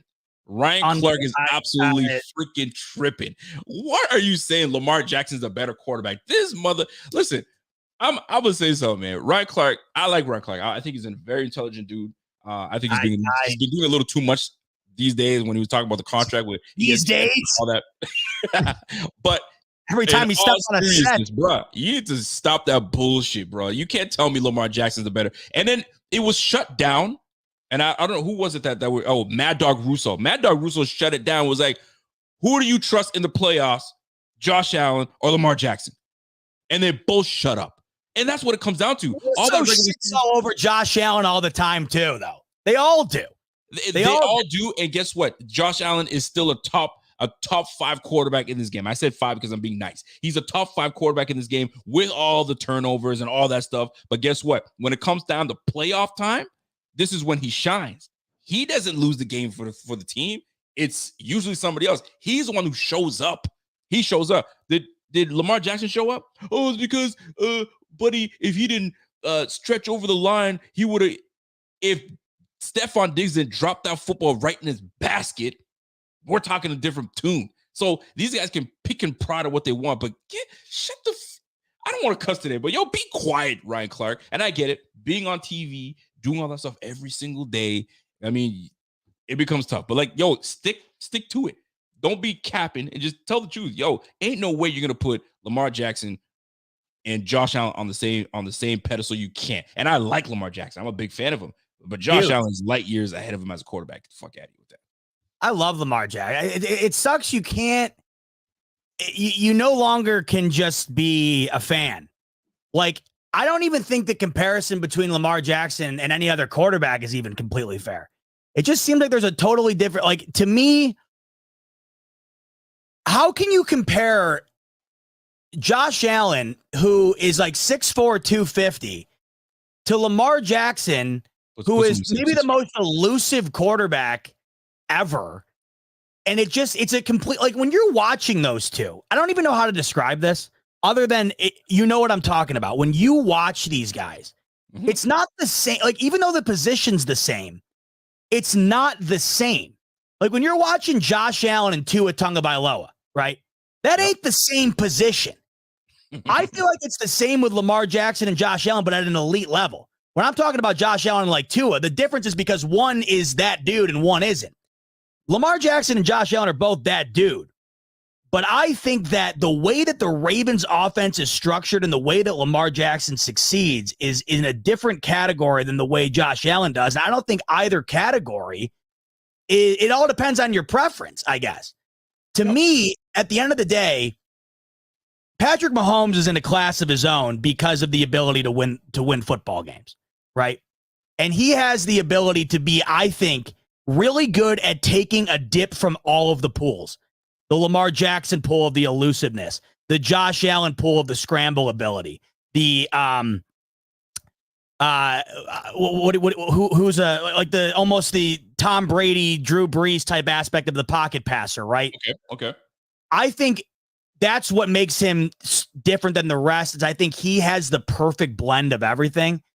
I think Josh Allen is almost in his own category as well, just because of the difference in play type. It's so hard to describe, but the way, like, when you watch Josh Allen, if Josh Allen didn't have a Bills jersey on, if he was out there wearing an all white uniform, right, or all black uniform, no numbers on it, no anything, you would know that that's Josh Allen. You know what I'm saying? You would know it's Lamar Jackson. Like, if they put on a morph suit, right? You couldn't see anything about them. They're literally wearing like one of those morph suits type things that people wear to the soccer games, and you couldn't see anything about them. Nothing. You couldn't tell how how big they were or anything else. And you're watching them play. I think you would know it's Lamar Jackson. You would know it's Josh Allen. You would know it's Patrick Mahomes. Rico, outside of those three, I think the rest of the league, you'd probably have a pretty tough time deciphering who's who if everyone else was wearing that exact same bodysuit that you couldn't tell just based on the player's number or the player's face. Maybe Kyler Murray. I think we know who Kyler Murray is. That's a good one. Just because of the one and his speed is recognized. Right. His little legs like this, you know it's him. Yeah. I get what you're saying. You look at both those quarterbacks and you could tell who's who. But that's why the game is so beautiful, because you have the same position that's played different, and you get different results. I mean, you've had Pat Mahomes win one, and he's a different quarterback from Peyton Manning. Peyton Manning wins one, he's a different quarterback from Russell Wilson, right? So like a lot of these comparisons, I get it. The game can be played different. It's changing. I mean, you know who's up and coming? CJ Stroud. CJ Stroud is going to be an absolute menace. So when it comes down to that quarterback play, get the job done. Get the football in your playmakers' hands and get the job done. At the end of the day, that's what comes down to it. But like, just him comparing those two or trying to claim that Lamar is above him. And here's the thing. He's saying, I think the question was something to the nature of who's name your top three or top four, whatever the case is. And he had Lamar above Josh Allen. And it's like, Russo's like, you've got to be nuts. Are you nuts? And he put it to bed by saying, when it comes down to playoff and who you trust more, who do you trust? Do you trust Josh or you trust Lamar? And the conversation is dead right there. Right there, it is finished. So Ryan Clark and his BS lately, because he's got some great points sometimes. Don't get me wrong. Every guy that, I mean, I don't want to say he's throwing stuff against the wall. He's not. But like, anytime that you have analysts that are on there, they talk a lot. and they talk through their emotions sometimes, and there's some things that come out their mouth. You're like, what? And there's some things you're like, ooh, I never thought about that. So Ryan Clark gives you that, and then he gives you comments like Lamar Jackson's the first black authentic quarterback. Are you what? He's the first black authentic quarterback, bro. Are you nuts? Like, oh yeah, you didn't hear about that? Mike Vick didn't exist. Listen, Mike Vick, Cam Newton, Warren Moon, McNabb. Who you got? Who's my man that passed away? Warren Moon. What's my name? What's my man's name? Titans quarterback that got stuck in that love triangle and obviously Vince Young. Not Vince Young. Before Vince Young, Steve McNair. Yeah, Steve McNair. Yeah. Like, my goodness, man! You got the first black quarterback that won a stop.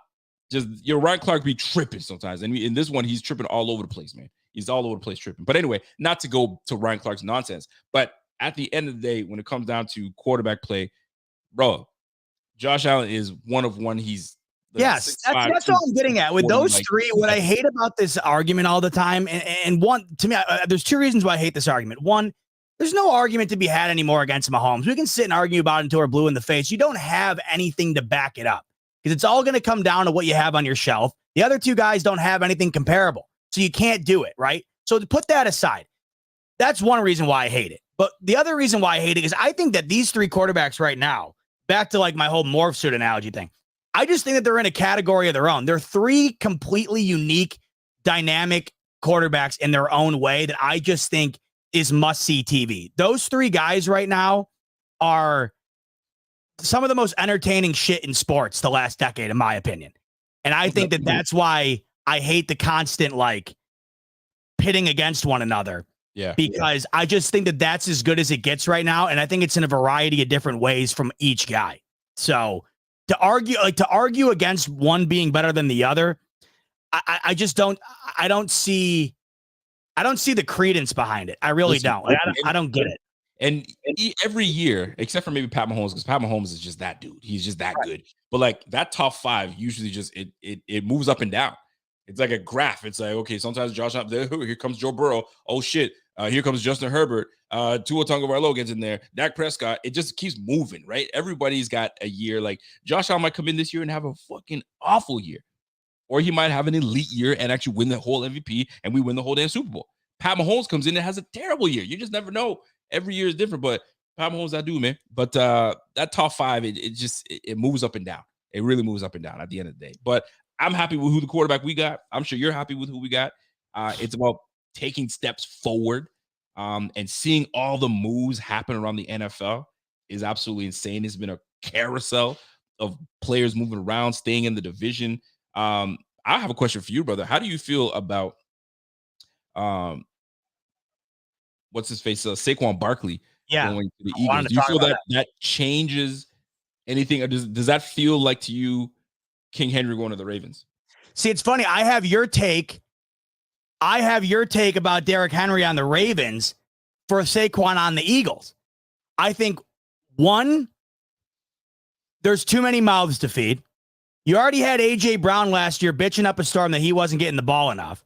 That team dipped off a cliff midway through the year, couldn't do anything offensively. And it wasn't like they were having struggles running the football because they have probably the best short run game in the league with that tush push. And, you know, I don't think anybody looked at the Eagles and said, oh, they need to get a hell of a lot better running the football.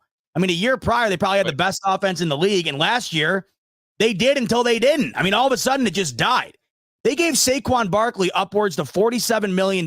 If he winds up getting the $15 million a year that he's eligible to wind up getting, he'll be the second highest paid player at the running back position annually in NFL history. Is that how much he got?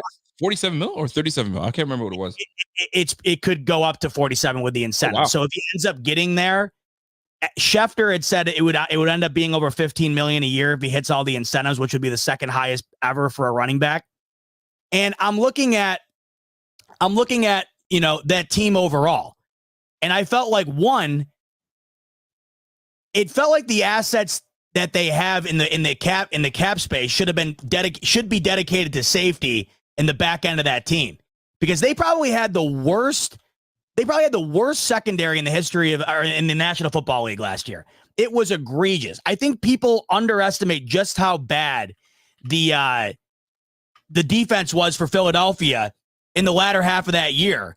And it was really the biggest reason why they were just getting carved up week in and week out by a variety of different teams. The last game that they really had a spark was beating the Bills in overtime. And then all of a sudden, they just died, right? They were nowhere to be found. They were no longer the Eagles that everybody thought was going to be the guaranteed 1 or 2 seed. They barely made the playoffs, and they got whipped by the Bucs. So you bring in Saquon for double the money. Who's the running back? I keep blanking on DeAndre Swift. So DeAndre Swift signs with the Bears, I believe, for $24 million.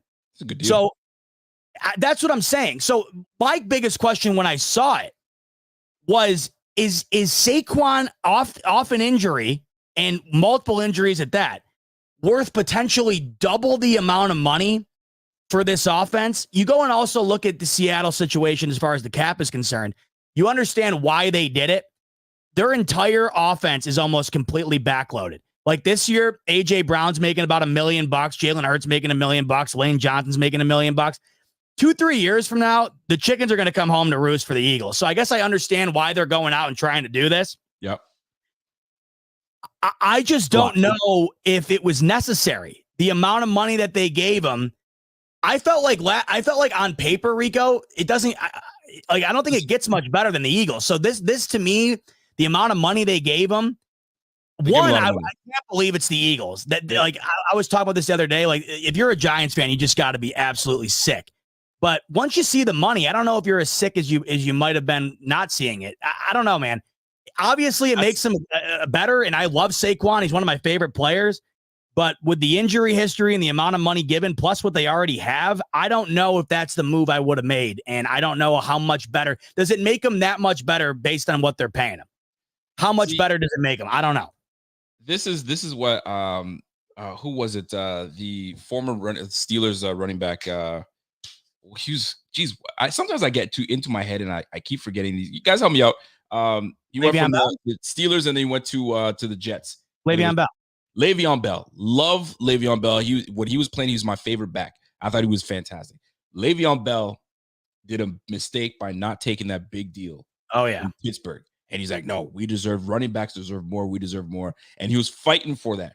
And in a way, that fight was several years ago. And I think it was a little too ahead of his time because Saquon gets the bag that he was asking for. CMC got the bag he was asking for, but they gave him way too much. And for the production that he's going to give you DeAndre Swift production. Swift had you as a 1,000-yard runner. He had 300 yards receiving. He had almost like 1,400 yards of total offense for you in 6 touchdowns. That's pretty damn good for an offense that has Devontae Smith, has AJ Brown, has Goddard, and you have a guy that gives you 15 rushing touchdowns. Bruh, come on, man. But hey, the Eagles are going to eagle. Howard Roseman is going to make a lot of noise. That's what he does every year. And they made a lot of noise this year. I mean, listen, look at all the additions that they made to that squad. So the Eagles are going all in. I can't say that for the Dallas Cowboys because the Dallas Cowboys have been sitting here doing absolutely bull jive, but that's neither here nor there. But circling back to the Bills, because I do have a question for you when it comes to the Bills. The back end of this defense, does that make you kind of scared of what we got? Because we lost Dane Jackson. We lost Jordan Poyer. Micah Hyde is most likely going to retire. I don't know. I can't see the Bills bringing him back. I just can't. So that's 3 guys in the defensive backfield gone. Trey White gone. There goes 4. Right? Saran gone. There goes 5. So 5 guys gone in the defensive backfield. And this goes for the chat as well. Does it make you worry, or do you feel good with Rasul Douglas, Christian Benford, Taylor Rapp, Cam Lewis we brought back, and then we have an opening at free safety, and Kyer Elam. We got Kyer Elam there. Do you guys feel good with what we got right now going forward? Are you kind of like, ooh, I don't know. I'm not sure what I'm looking at here because, and before you answer that question, the cornerback state right now, who's available, Kendall Fuller just got signed. So I think he's going to Miami. Miami just signed him to a 2-year deal. Stephon Gilmore, available. Xavier Howard, available. Christian Fulton available, Steve Nelson available, Avonte Maddox, and Ahkello Witherspoon available. Those are your top cornerbacks available. Now, knowing what you know, do you feel good about where you're at with this defensive backfield, or are you like, shit, I'm kind of worried. I don't like what I see here. I like a couple aspects. I love that they were able to retain Rasul Douglas. They clearly have a lot of faith in Taylor Rapp, which is evident. And I think we don't know the potential there, but we've seen flashes for sure. The Kaiir Elam situation, really, I just the way that they've handled it is what bothers me, because that's the most telling element of everything. The lack of putting him on the field has spoke volumes to me about what they think of what he's capable of. I don't even know if we know what he's capable of. We haven't seen enough, but they have, and he hasn't been on the field. So that's the concerning. I don't know how you can't be concerned about him, because they have showed you that they're concerned about him. At the same time, however, he's their next option. I wonder if over time here, something's changed, because, he got more play at the end of the year, and he did make a couple of nice plays towards the end of the year. But when we're talking about a first-round draft pick here, we have no idea who the guy even is. Let's be honest, Rico. We don't even know who Kaiir Elam is. Meanwhile, you got McDuffie making all-pro teams. So, yeah, I'm concerned. At the same time, I also am looking at this safety market currently for the free agency. And the NFL is telling you right now that they're not overly concerned with going after safeties in the secondary of their teams here. I don't know what it is, but it feels like anymore, all of the money is being allocated to offensive weapons and then everything possible in the interior of the defense. The Bills are pretty damn stout in the interior of the defense. And when Milano's back healthy with Christian Benford, and Terrell Bernard, I like what I'm seeing. When it comes to the middle up, Rico, on this Bills defense, I'm satisfied. I don't think you're ever going to be completely rounded the way that they were the past few years with Micah Hyde and Jordan Poyer. Like Brandon Beane said, we were spoiled with that. You're not going to have the best safety tandem in the league behind all of those phenomenal players up front, or at least in my opinion. I mean, I think they have a lot of great young talent. We bring back AJ Epinesa. Obviously, bringing back Daquan Jones was massive too. This front line has a lot of young, interchangeable talent. And one thing that I think sticks out above the rest is that even though the secondary might not be something that you're overly confident in right now, in fact, if you were to like you asked me, I don't know how you couldn't be a bit concerned about it. The reason I'm less concerned, I would say, is because of what Sean McDermott did last year with what was available to him. I was beyond impressed with the rotating door that was the Buffalo Bills defensive personnel. What he was able to accomplish with that, with the stakes being at their highest, with, let's face it, his job more than likely being on the line, I thought it was extraordinary. And I view it right now, the way that this team currently stands, it is time to throw your assets, because we got a super chat in here earlier saying about the draft, and it's Brennan here saying the draft is like a raffle, whether you get a voucher for Burger King or a surf and turf meal. It's time we throw our vouchers, in my opinion, towards getting a surf and turf meal on the offensive side of things. Those vouchers have been thrown continuously at the defense. Why do I say that? When you need, obviously, resources in the back end for this defense, and a lot of people feel like you're going to be getting that in the early rounds in this draft. I'm interested in this. I say that because this is the one benefit of having a defensive coach. You look around this league right now, and the majority of the best teams in the league have an offensive coach. The Chiefs, the Bengals, the Rams, the Eagles, like you name it. Yep. The majority of these and then you look at the majority of the top coaches in the league too. They're all offensive minded. Kevin O'Connell, Sean Payton. So it's rare these days to have a top team offensively with a defensive coach. It's rare. What's the benefit of having a defensive coach if not for being able to stack up personnel on the offense and then letting your head coach kind of pick up the pieces, so to speak, on defense with lesser talent? You have your priority of the defensive head coach, the priority of the mindset of the defensive head coach, obviously, is defense. And we saw last year, with pretty much scraps available to him at any given time, Sean McDermott's ability to have this team ready to compete at a high level on that side of the football. The offense hasn't really gotten their fair due in the draft. I think we take what Sean McDermott did, which is prove that he can do more with less. We focused more in on offense in this draft and allowed that to get better, younger, and then for the future, allow that to have another core around Josh Allen for his prime years. And then on defense, I still think Sean McDermott has a lot to work with up front. The back end's certainly not what you want it to be.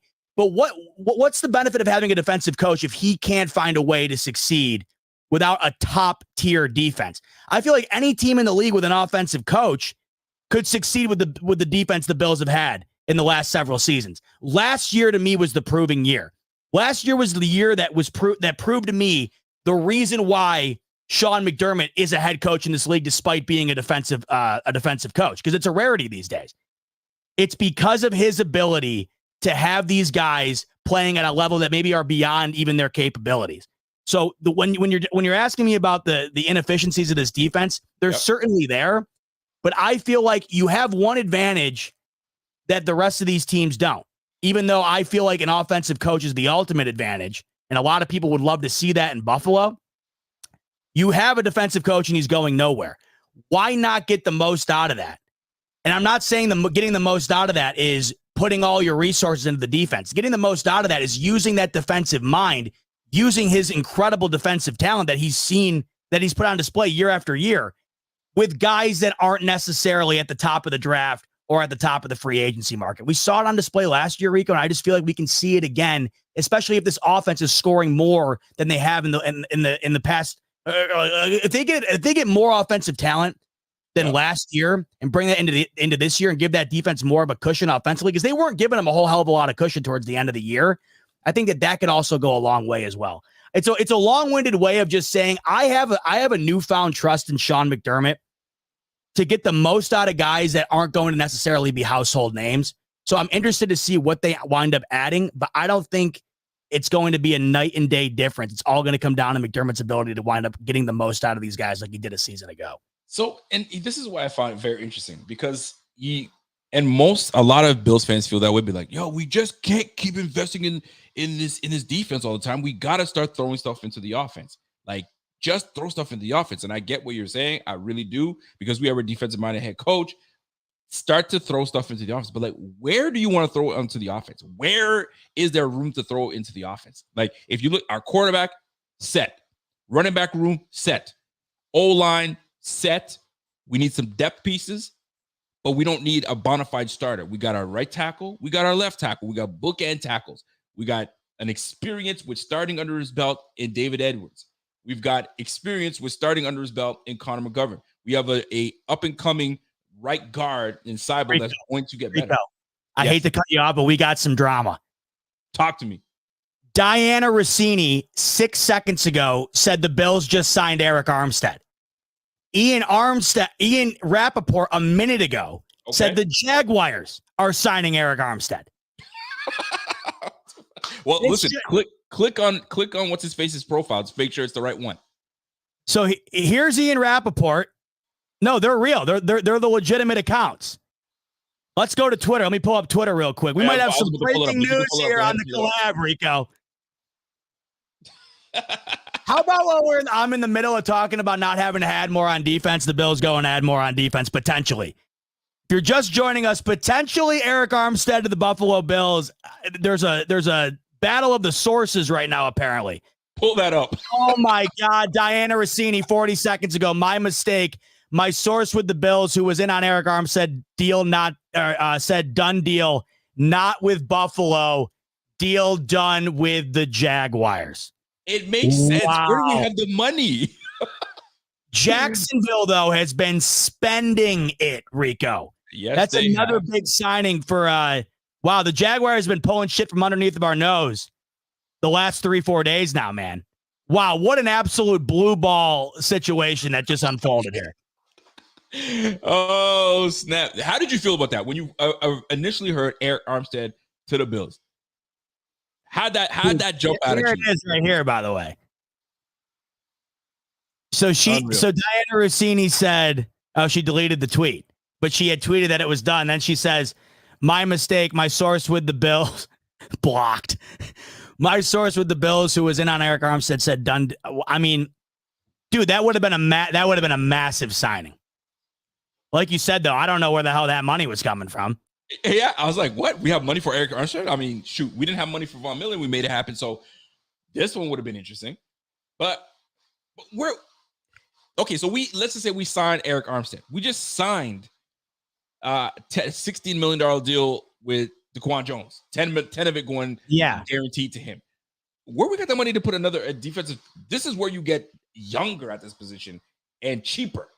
Where would we have got the money to do that? Anyway, it makes sense that it went to the Jaguars, but whoever the freaking source was that threw her for a loop, you're dead to me. Oh my God. You're absolutely dead. You got all Bills losing.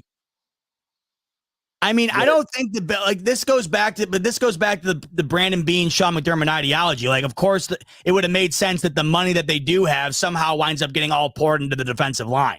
You know what I mean? So the Bills were apparently in on Eric Armstead, but the former 49ers chose the Jaguars instead. So Rossini was probably on it. But he was like, nah, I'm going to go to state-free tax.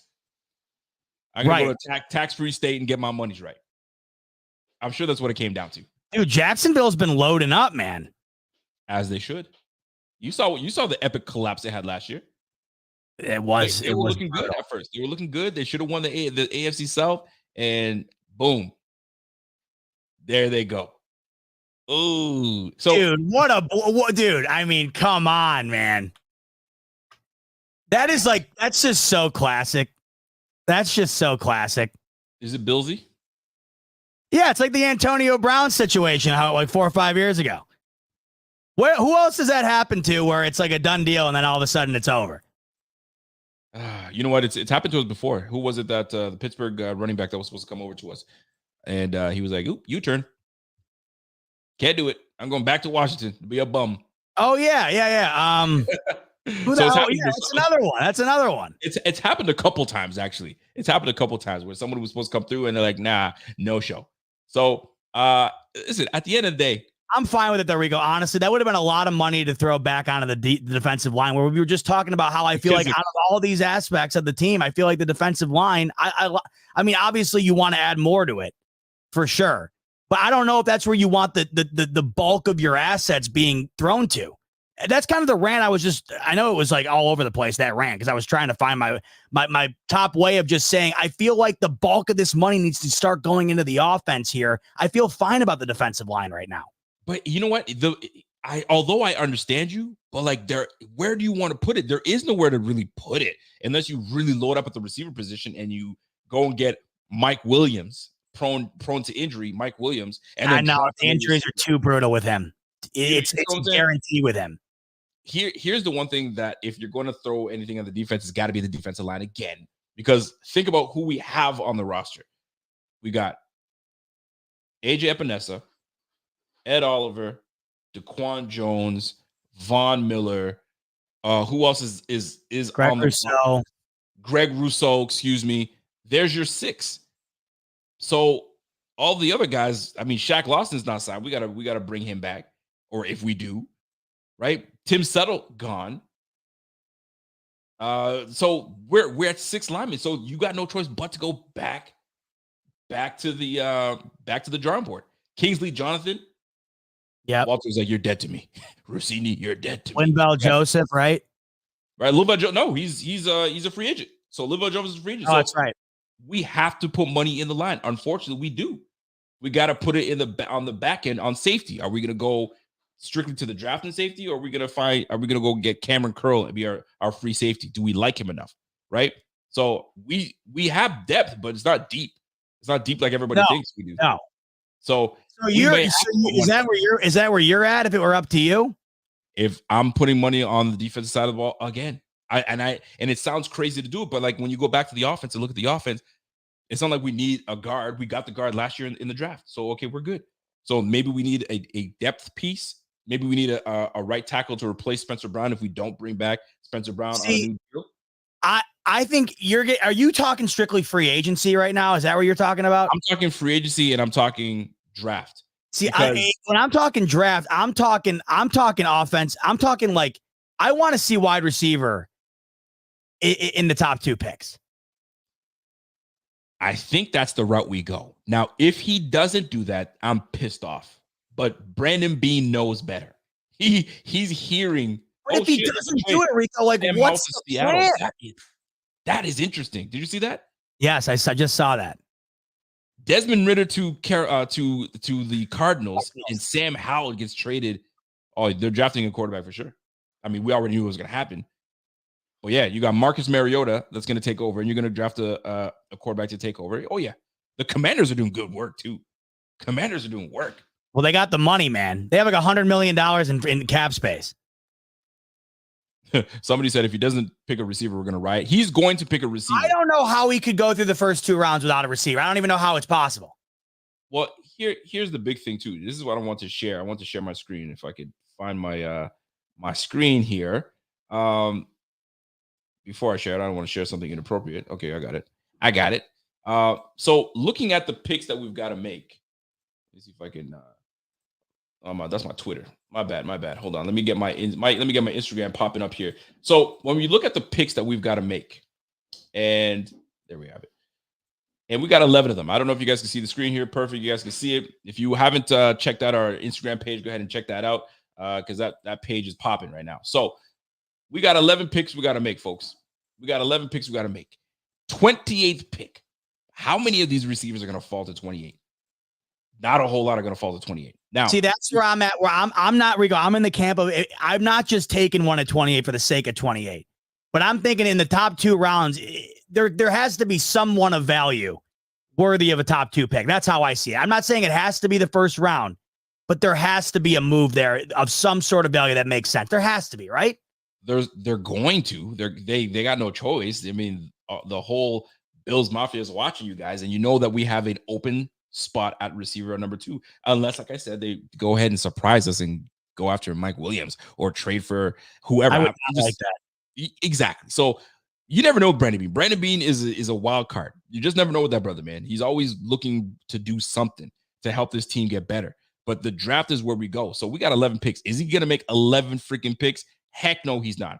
He's going to package some picks to move up in the draft to get himself a receiver. The question is, we don't have a 3rd pick. That 3rd round pick usually does a lot of work. So we may have to give up both our 4th round picks to get into maybe a top 15 pick, 15 to 20. And that way we can definitely get Adonze. You see them getting all the way up to the teens?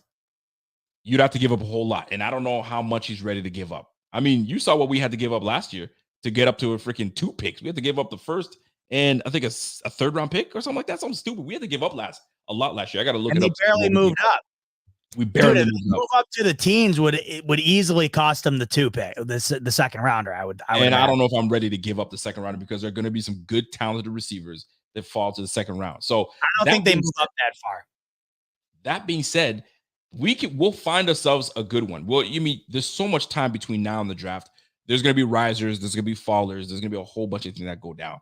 But I'm looking forward to seeing what he does and with what we got. But as of right now, in terms of money we got shit. There's not a whole lot we can do. We're limited, man. We're very, very limited. So who knows? But Rossini really throws for a loop. She threw us for a loop there. She definitely wants to know, by the way, speaking of which, about good Justin. Tweet, by the way. Good tweet. Good gift for you. Good views. Yeah, that's how I felt. That's how I felt. My boy Chris Farley. Great job. What do you think about Justin Simmons? I mean, that would answer the secondary situation, at least in free agency. But it definitely hit us with a hezzy there. Justin Simmons, if you go after Justin Simmons, you're going after an older safety. He's what? I think he's pushing 30. So like 30, yeah, he is 30. Purpose? Yeah, does it defeat the purpose? I know he's a talented dude, but he's not. You're right. Yeah, you're right. he ain't a spring chicken. So if you go after Simmons, it'd be cool.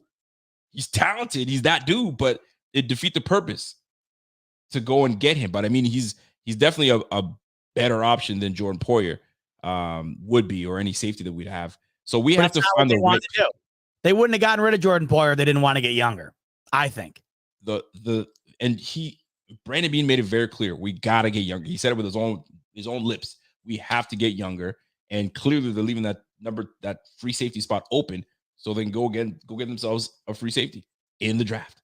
Bro, this draft's going to be like a fun one to sit while we all sit down for it. I don't know what they're going to do in round 1. Maybe Hamlin is the guy. Maybe they love Hamlin, and Hamlin is going to be the guy that takes over free safety. I'm lying. I'm lying to you. Don't lean back like, oh, wait a minute now, because if Bean were to even come in and do a presser and say, hey, you know what, I think he's earned his opportunity to compete, and I mean he will compete. Don't get me wrong, but he should be competing for the depth position at safety, not the starting position at safety. That's just my thought. If you had to put money on it, is the first round defense or offense? If you had to put money on it. Yo, pull up your Bet USA and see what they're saying.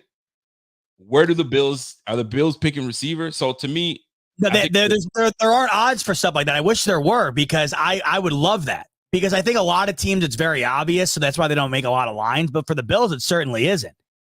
But if I were to set the line at like even odds, so it's just dead even, because I feel like that's kind of what it's at. I feel like we don't have an accurate tell, or we don't have like a show me your cards type tell right now on whether it's going to be one side of the ball or the other. So if you had even odds right now, would you say defense or offense? Like if it was a coin flip odd. I'm going offense. We got to go offense, because like, listen, the last year we went defense. We're not going up for who was our excuse me. We went offense with Kincaid last year. The year before that, we went Kyer Elam. Yep. Second round we went offense. The year, let me just pull up what we've done in the draft, because I'm curious to see the pattern the last 7 years. I mean, obviously we can kind of look back at first round pick in 2017 was Trey White.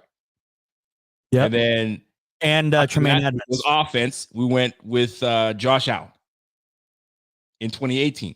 2019, did we trade our first round pick? We traded our first round pick for Tremaine Edmonds was another first round pick defensive as well. First round pick. But yes, we got our quarterback first. And I think the year after that, we traded for Stephon Diggs. I believe we traded for Stephon Diggs. And then our first pick after that was AJ Epinesa. We were a second round pick. And I'm trying to do this on the top of my head. Well, Greg Rousseau is also one of them as well.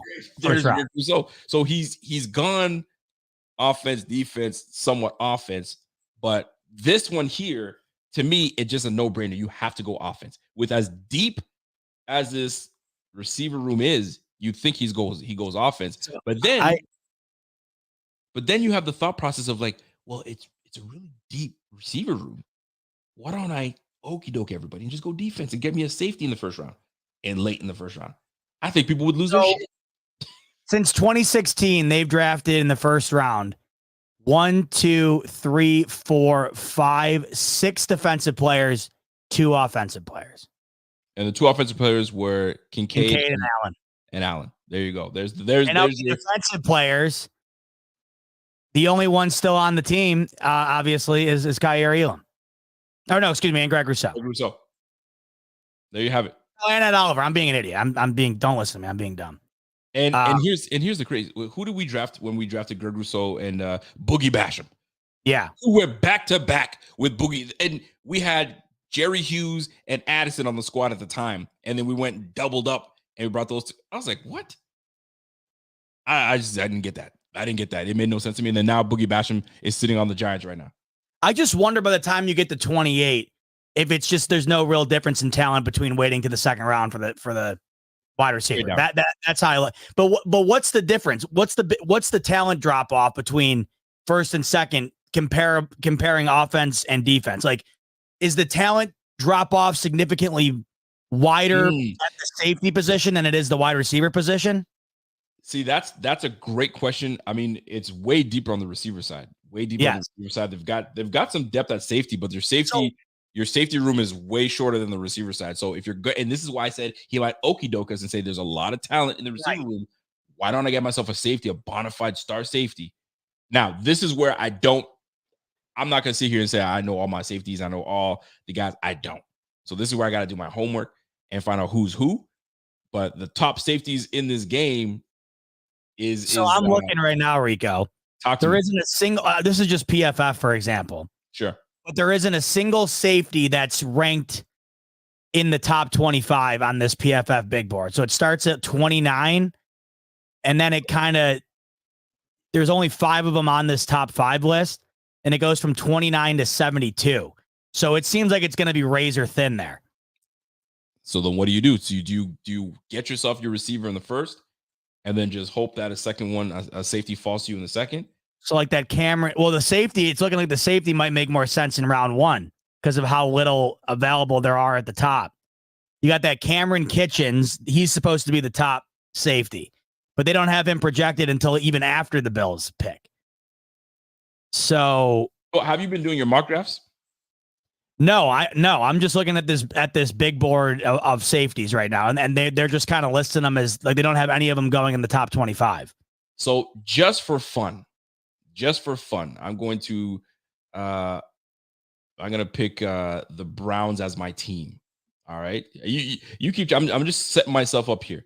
I'm going to pick, you know what? I'm going to pick the Kansas City Chiefs as my team. I'm curious as to actually what it says about the Bills. Yeah. I just want to see how PFF has these guys graded and who's doing what. So I'm going to share my screen here, folks, and you guys can join the fun while we look into this PFF mock draft, because I'm curious to see where certain players are situated and where they see them. So let me get my mock set up here.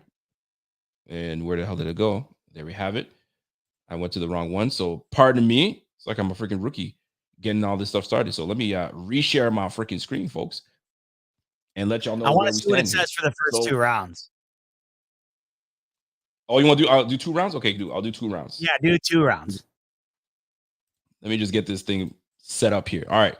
So I'm gonna go back a little bit because I only did the for the first round. So I'm gonna go 2 rounds, and we're gonna be the Bills, and we're gonna see who the heck is available to us, and then we'll kind of have an idea, because I haven't really done any mocks yet because I'm not ready to go into draft season, but we're here now.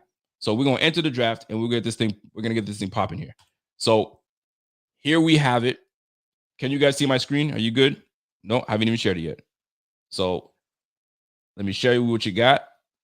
And the draft is already begun. So here's the screen. I can't see it. Okay, there we go. I'm showing right now. All so here's what we have right now. So Caleb Williams went to the Bears. Drake May went to Washington. So I'm looking for the receivers now. So Jaden Daniels. Wow, Drake. Wow. So Marvin Harrison Jr., Cardinals. Malik Neighbors, Chargers. Okay. McCarthy to the Giants. No, dude, that would be the funniest draft pick ever. I will laugh my ass off. That is literally just Daniel Jones light. I cannot believe that they have that going. That quarterback situation is an absolute tire fire. I cannot believe it. So the Tennessee Titans pick at 7 might change, because now you got D-Hop, you got Burks, and you got Calvin Ridley. Dude, I love Roma Dunze so much. If the Bills could somehow just mortgage the future to get into the top 10, I love that guy so much. So he may drop. So he might drop down to maybe Atlanta. So Atlanta might grab him, but Atlanta needs to bolster that defense, and they're pretty good with Drake London and who they got over there. So they might be cool. So let me look at who were the other receivers I got taken. So who was that? That was just Roma Dunze is the one that's available right now so far, but he's going to get. So when you keep going down the list. No, Odunze's not making it out of the top 10. Okay, so then, but hear me out. So right now, you got Adonai Mitchell, Ladd McConkey, Troy Franklin. So Keon Coleman is going to be available. Xavier Legette or Leggetti, however, Xavier Worthy. So we will have, based on. But if you're looking, Rico, look at the left where they have these rankings. Like, they have a lot of these guys within. Oh, yeah, it's not like a major fall off. So the top guys are going to go. So Adonai Mitchell might be available, and that brother is smooth. Yeah. Super smooth. So I like McConkey a lot too. Lad McConkey's a slot guy. I mean, he's not a slot guy. He can do both. He's inside and out. I like that. I think we're missing that, at least to the degree in which I would like it to be at. So then what are you going to do with Shakir? You go just disrespect Shakir and be like, hey, now your turn, big fella. We're going to put. I don't know how I view the slot because I feel like it almost feels like Cade should be getting more of the slot targets and then you should be going intermediate, like middle length on Shakir. But Diggs anymore, it's not like it's. Last year was just so interesting. Everybody was getting intermediate throws. There was nothing else. Everybody was getting the same type of routes. Everybody. I'm telling you right now. He said Daniel Jones light. Yeah, I'm not sold on this. McCarthy, hell no. I'm telling you. Clip me right now. If he winds up being a Super Bowl, if he winds up being a Hall of Famer, play this at the ceremony. Is if anybody gives a shit what I have to say? Not a chance in hell. He is a top 5 pick. I don't get it. Who would you pick here? For the Giants? Would you go Lad McConkey or would you go Donovan Mitchell? Hold on. Let me see what the safety situation's looking like here. Let's take a look at the safety position. So yeah, safety position. I mean, you had it all set up, right? So this is where I do not know any of these cats. So let me just take let me erase that. Let me go right to the safety position. So here's what we're looking at for safety. You got Tyler Nubin, Javon Bullard. I've heard about this Javon Bullard cat. See, look at that, though. Mind you, grain of salt. This is the PFF rankings, but that drop off is from 25 to 50.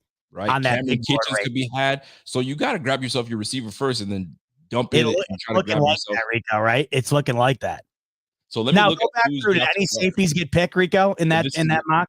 Perfect. This is where I'm going to go back. So the first safety off the board, if there was one, I'm looking right now, and there wasn't one. No safeties taken off the board. So is it really that thin at the position in this coming draft? Is it really that thin? Javon Bullard might be that pick, right? Or even Tyler Nubin. I don't know who Tyler Nubin is, but I got to do my homework and find out who's who. So if you are, and this is where this is going to be interesting. So let's just say we go ahead and we're just going to pick up. You want Lad McConkey? Is that who you want? You like Mitchell, huh? I like Mitchell. Mitchell's smooth, man. So far, let's just grab him. Donovan Mitchell to the Bills. From him too. So Donovan Mitchell to the Bills, and then now we're gonna find out who's available in the second. And away we go. So now let's see that safety situation. The receiver, Leggett is still available. Polk is underrated too from Washington. Dude, there's some good receivers, and this is what I'm saying. So they might not even bother to. I mean, I've been hearing a lot about this Malachi Corley guy. I've been hearing a lot about this guy. So who knows? But let's go back. Javon Baker, I've been hearing a lot about him too. So let's go to the safety position. So safety, who's available? Do we have an opportunity? We got Jordan Hicks, Cameron Kitchens from the U. I mean, so if I'm right, has only one safety been taken this entire 2 rounds? Bro, this is according to PFF. So the chat, if you guys are familiar, you guys let me know who you take. Well, I'll tell you this. Cordero's got a $20 super chat on the fact that he thinks Lad is the pick in round 1. McConkey. Lad McConkey, huh? I mean, listen, I could go with either one. But got a lot of Bulldogs fans in here. Let me tell everybody here, I will never pretend to be a draft guru. I am not. I haven't done any homework on any of these cats. I'm telling you that right now. But William Basner says 100% Mitchell over for us in the first round over McConkey. Listen, man, good receivers. It's about who fits well with Josh Allen at the end of the day. Is Cam Kitchens the perfect round 2 pick? Everybody's talking about Cam Kitchens. So, should we go back and have some fun and see if we can make a trade happen? This is what am I on, PFF or PFN? I gotta see which one I'm on. In the top left. I'm on the PFF. Somebody said I was on PFN, or I should go to PFF. What does that trade thing say right there? It looks like someone offered you something. What do we got here? We got San Francisco offering us. What are they offering us here? They're giving us their 60. Hold on, let me see what they're trying to offer. Did I see that? Oh no, it's saying it's a potential trade. Yeah, it's a potential. Oh, if I wanted to make something happen. So yeah, go back to round 1. I wouldn't be able to. Go back to round 1 and do Reset it, you mean?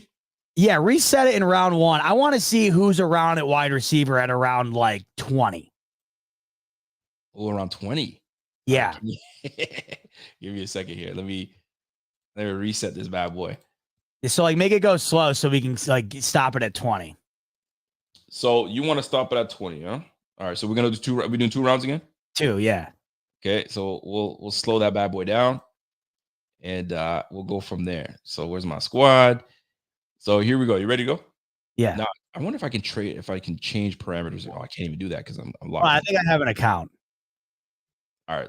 If we'll do this and then I'll let you open it up on your side. So we'll open the draft here, and right now, starting this off.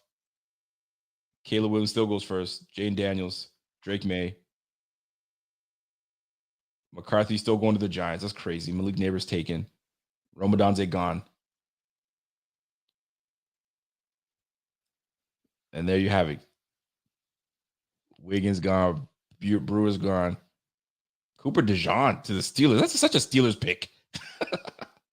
Adonai Mitchell to the Dallas Cowboys. He's out.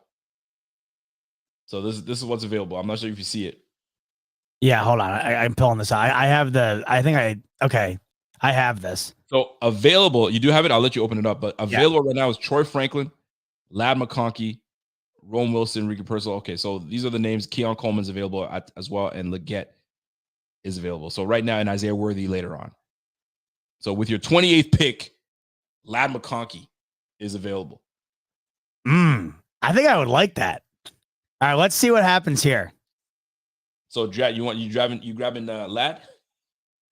Well, let's see. I want to see what could be worked around here in the first round, if anything. So let's just say I grab Lad McConkey here. Actually, let me see what's going on for trades. So we'll do like middle ground here. Yeah. On the. So Laddie McConkey. So boom, let me just grab him. Xavier Worthy goes right next. After that, Keon Coleman. So there's going to be a run on receivers. So we got it. The first round and the second round. We're in the second round now. But right after we grabbed our guy, there was a run on receivers right off the bat. Troy Franklin goes to the Raiders at 44. So he'll be available. I'm not really all that sold on Troy Franklin. He's good. I see some good things, but I'm not really sold like a lot of other guys are. All right. So that's where we're sitting at, brother. And now I'm letting this roll to like 20. So right now, in terms of available, all right, so we're at 19 here. Okay, and let's see. So receiver, we could trade. Okay, so we're at 28.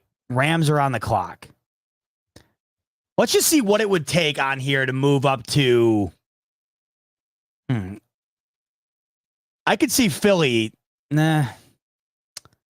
Who do you think would make a move with us? The Rams might. The Rams. So what to get that? What 20? What are we looking at? 28 spot? Oh, 19. 19. So, what would you give up here? You're not touching the 2? I mean, obviously you got to give up your first, and I'd try to give them a 4th because we got 2 4ths, 4th and a 5th. See if they'll take that. We don't want to give up that. And that's a lot. I mean, shoot, you got to move up to 19. That's a lot. Yeah, that's true. They don't like it. Yeah, they're telling you go sit on a cactus. Is what they're telling you. They want that second. They don't like it at all. I don't know how much more would you give up than that to get to 19? And who's available at 19? I don't know. I just wanted to see what it would take to get up there. Bro, you'd have to give away too much. To this day, I'm surprised that in real time how McDermott and Bean were able to move from, I think we were picking 22nd. We moved from 22nd down to 12 with the Bengals, and then from 12 to 7 with the Bucks to grab Josh Allen. Holy jumpers, man. So in this one, McConkey goes right before the Bills. To who? The Cardinals. Ooh, they're loading up. I think Mitchell might be the pick, man. Adonai is that dude, man. He's so smooth. And he's built for it. How tall is he? He's like 6'1"? 6'4". Oh, he's that big? Sure, I thought he was 6'1", 6'2". Shoot. You can't go wrong with that.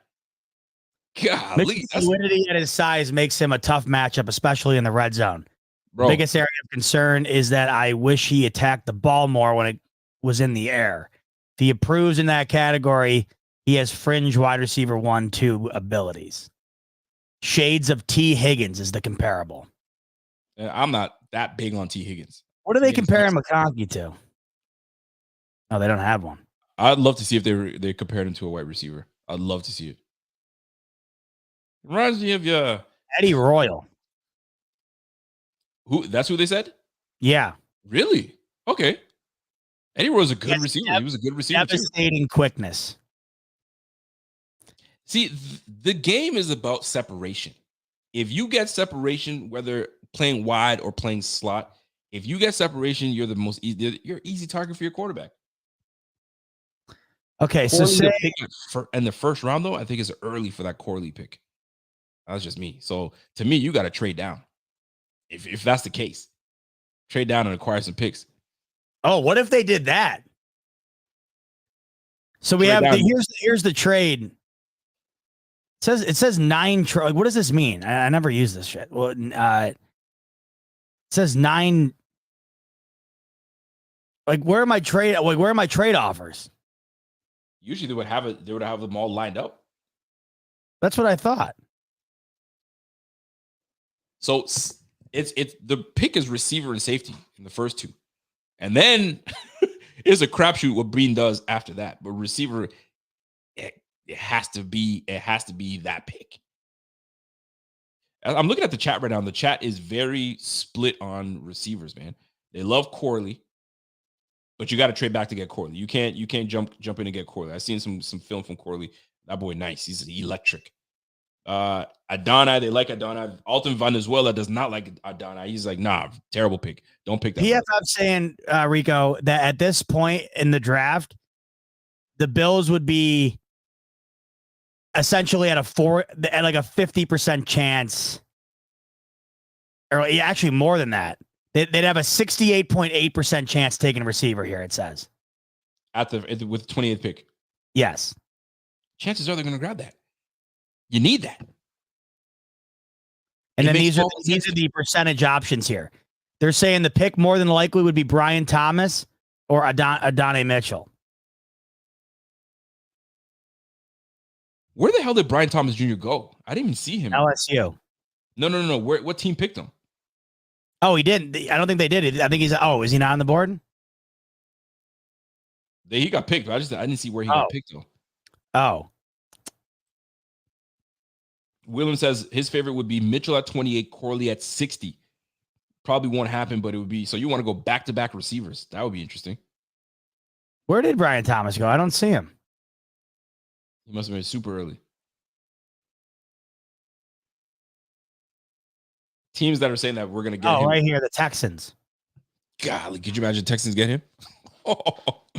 You got Nico Collins, you got Tank Dell, and you bring him in to give that team that offense. Crazy. I don't know why it doesn't let me accept picks or accept trades. They don't like you, brother. So you're on what are you on? PFF or PFN? PFF. PFF. Gotcha. All right, so then it would be Adonai Mitchell here, I guess. Adonai's got to be the pick, brother. 6'4". I love that. It's a good size. It's a good size. And then safety. So as you're doing that right now, I just started a whole new mock draft on PFN simulator. All right, let's try that one. Let's pull yours up.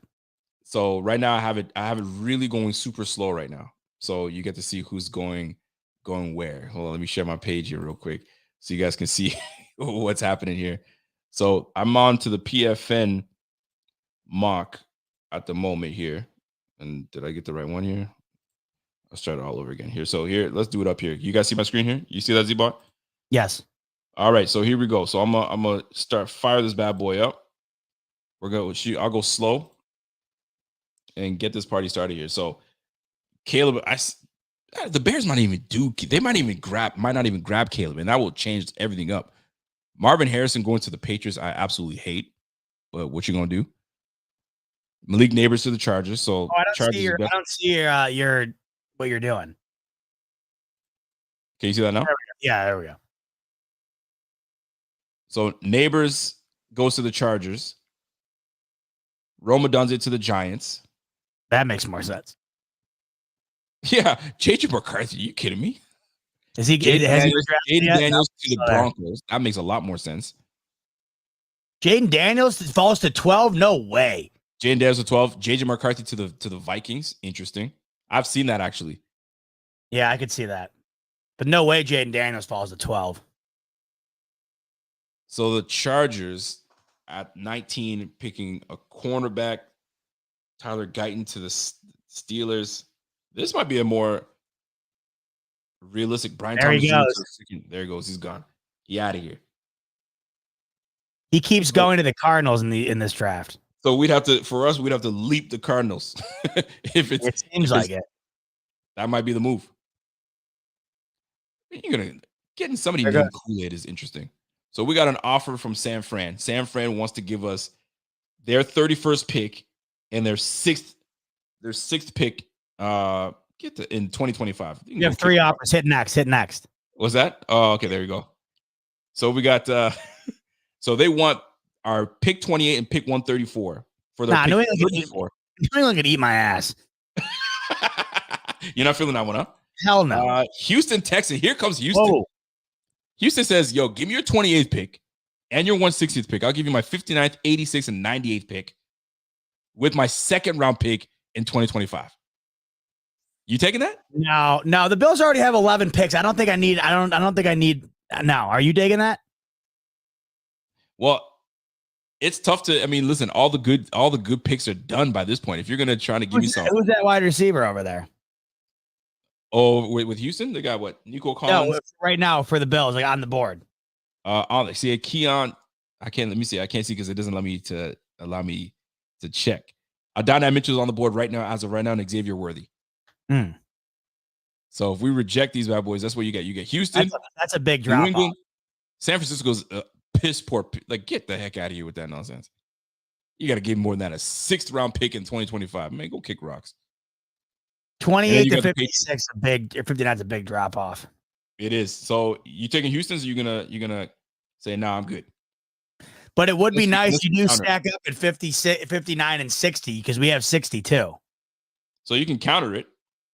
So if this is the case, then I don't want your 59th. I want they're not going to give you their 1st round pick. Hell no. So yeah, they're giving us their 3rd, 4th. Us a good amount, but I don't know if I want to move that far. So you're good. You're like, nah, I'm good. Just do it for the sake of doing it. Let's just see what happens. Okay, so you liking that pick? Let me just confirm. See what happens when we stack up at. So I'm gonna just keep it the way it is. So I'm gonna confirm that. We take that. So now. Oh shit! We gotta wait a while though. Xavier, not too much. Xavier Worthy goes to the Lions. Oh, the Texans picked up Keon Coleman. So Adonai Mitchell gone. See, you can't. See, this is where the picks that are valuable to us start going. So now we're waiting till I don't know. You as the GM, you got to go. Yo. Yeah, they would never take that. But I just wanted to see what would happen. Z-Bot's fired. You're out of here, bro. No question. Oh, let's see. How about Ladd McConkey still on the board there? Your boy. Ladd McConkey still on the board. He might be gone before I get him. Yeah, he ain't lasting another 20 picks. That's crazy. And Troy Franklin seems to be a favorite amongst Bills fans. So like they might be available for them. All right, let's stop here. Let's see if we can let's trade up. Oh, he's gone. McConkey's gone. There you go. Finito. Penix to the Raiders. Wow, I love that. See, this draft is going to be very interesting to see how this all shakes out because there goes Troy Franklin. There's no way we would accept this trade. We would have been fired on the spot. Pagula would have came down from the Ivory Towers and said, you pick your shit up and get out of here. So we lost out on receivers. We lost out on on safeties. Terrible. But that's the way the game's played. Here come the boys. So we'd have back-to-back pick. We're Xavier taking Leggett Polk gone. right now. We're taking Polk right now from Washington. No, Bears can eat it. No way. We're taking Polk out of Washington right now. You're a big fan of Polk. Yeah, I love the receivers in Washington. There, that boom. offense is insane. We grab Polk. Yeah, we're back-to-back. What you see here? Let's reject this. We out of here. We need picks. Okay, then what's up with safety? So right now, if you're going to the defense side of the ball, Bo Braid, and that's a name from Maryland. Cole Bishop's and Javon Bullard is there. And this is where I'm going to tell people right now, I do not know the draft board well enough for me to say this is the guy. So this is where homework needs to be done. So here's where we stand at this point. And if you go to the offensive side of the ball, receiver, Rome Wilson's there. If we double up, bro, this is where it starts to get kind of dicey at the end. So listen, man, this is where we have to figure ourselves out in this draft process. And this is where we got to do our homework, our due diligence in figuring out what's going on. Leggetti was gone just before us, man. Yeah, Leggett was gone, man. He's out. So if the Bills trade down, they can't trade down too far back. So that's for sure. And Brandon Beane is smarter than we are, so he ain't going to do that. And if anything, I think he moves up rather than move down because he wants to get his guy. Yeah, I agree. And here's another thing too, right? These guys are year 7. This is year 7 for Brandon Beane and McDermott. There comes a time where I don't know. I don't know Pagula enough as an owner because hockey guys would know him better because you guys have been paying attention to hockey. But like, there comes a time where he's like, all right, shit or get off the pot, fellas. I need some results. 7 years together, I've kept you guys together, and y'all keep dropping the ball on me. Yo, make something happen. If you're gonna trade back, you better hope that there's somebody there that's gonna help this program. Go get me a guy. So I think they trade up. It's just a matter of how far up they can trade and who is on the trade. Who knows? Maybe they put Kyer Elam part of a trade package, and they say, "Yo, I'll give you Kyer Elam and my first round pick and a 4th round pick. And I need that 19th pick." We'll see. Walter likes your boy Polk, though. I feel like Polk is. I would love that. I would love taking him in the second round. If they went back-to-back receiver, that would be nuts. So yeah, this is forcing me now to go and start doing homework on some of these guys because I've been do it. I've been so involved in free agency and seeing Diana Rossini just have a heart attack. We already got a heart attack from our guy Deion Dawkins telling us that he got released, and now this. You need to know that Bill's Twitter is not capable of handling it. For sure. And you see what's going viral right now? Xavier Leggett. Is it Leggetti or Leggett? Anyways, Leggetti. They're listening to his accent. I guess he's from the deep south because he's got a southern accent and he's just throwing everybody for a loop. I don't know if they felt that he was going to be a inner city kid and have a bit of an accent. He's a straight country boy. And is throwing everybody for a loop. I don't know if you've heard his voice yet. It's quite solid. I haven't. Yeah, his accent is straight deep from the South, man. I'm talking about from the South, like he lives on a ranch. He lives on a farm. That type of deep South. For sure. All right, so here's a hypothetical for you. You forego the Bills' first round draft pick. Okay. You get rid of the Bills' first round draft pick. In exchange, Aaron Rodgers runs on the presidential ballot with RFK Jr., leaves the Jets at the altar, and goes from being the Jets quarterback to a vice presidential candidate within the span of 2 months. I tell you this right now, Rico, take the first round pick. Is this a joke? Is this a joke? No. You haven't heard about this? I've been seeing this, but I paid no mind to it. What's happening here? Apparently, the website URL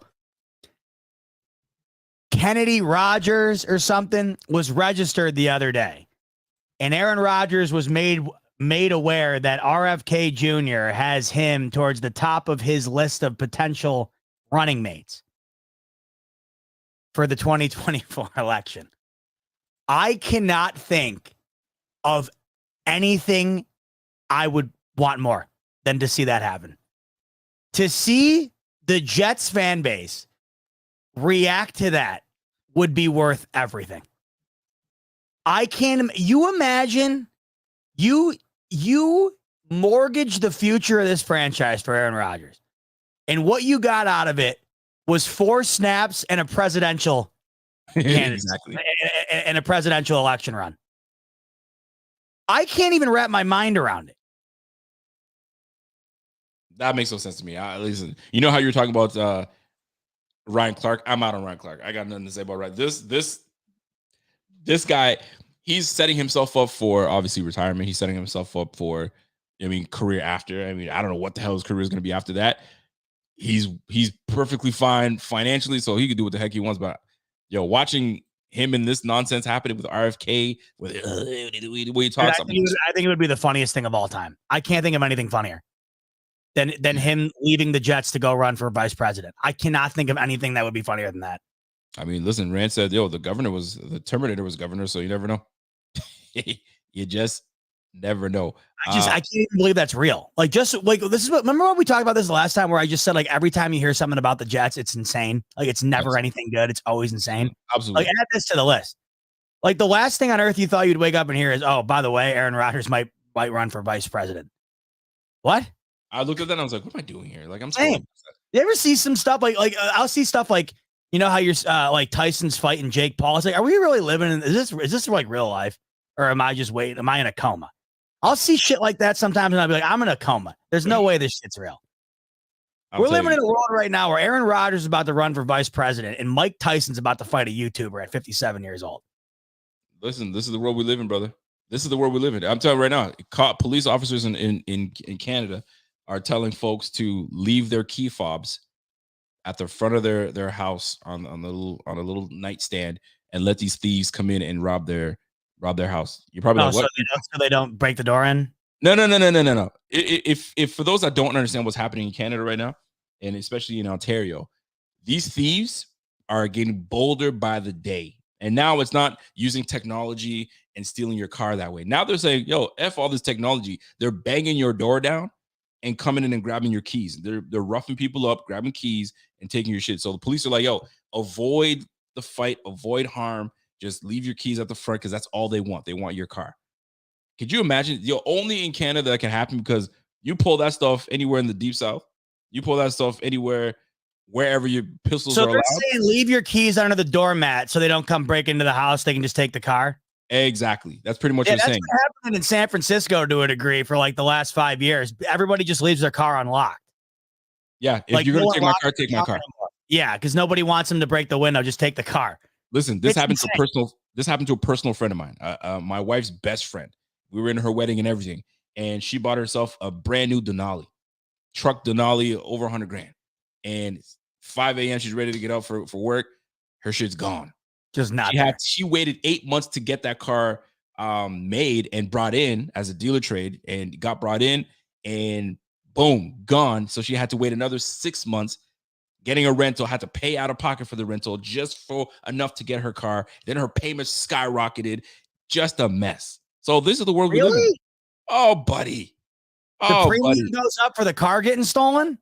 Bro, car was gone. They're like, hey, my car got stolen. She's like, oh, ma'am, if you think that you're going to get that thing back, it's long gone. It's out. So what happens? Do you get the money back or no? Yo, it took a while for the insurance to kind of pay in and so on and so forth because so much of this is happening. And finally, they gave her funds, so she wanted to try to get the same truck. They're like, try not to get the same truck because that's what they're targeting. So don't do that. Could you imagine you work so hard, you want that very vehicle, but you can't because somebody might jack your shit. Golly, the times we live in, man. I'm seeing people bring back the old school clubbing their steering wheel. It's nasty out here, bro. It's nasty. So Rodgers running for vice presidency. Shoot. This is the time we live in, brother. And here's that's wild. I gotta play you a clip real quick, just so you have an idea of what Xavier Legette sounds like. I'm not sure if you heard it yet. I'm gonna share my screen here so you see what he sounds like and what everybody's losing their mind over. Can you see that? Perfect. Yeah. Let me give you guys the audio here. I'll be right down the road. It'll be a little easier for my family to come watch me play. So that'll be great. That's just them telling me that they want me on their team, man. A lot of coaches came and hollered at me before and after this process here, man. A lot of them, man, they say they got a buzz in their facility for me, man, and I'm just ready to see where I'm going to land. So let me tell you something. Like SEC coach. Let me tell you something. If you close your eyes and say, who does this sound like? What would you picture? You know what I picture? I picture a big old white dude on the back of a pickup truck. Me too. Sitting, chewing on sunflower seeds and talking some mess. And then you look at it is a black man with dreadlocks, with dreads, talking like that. It's crazy. I told you, he come from deep south, but not deep south. Deep south. It's deep south, you know what I'm saying, in the country. You mean on a ranch.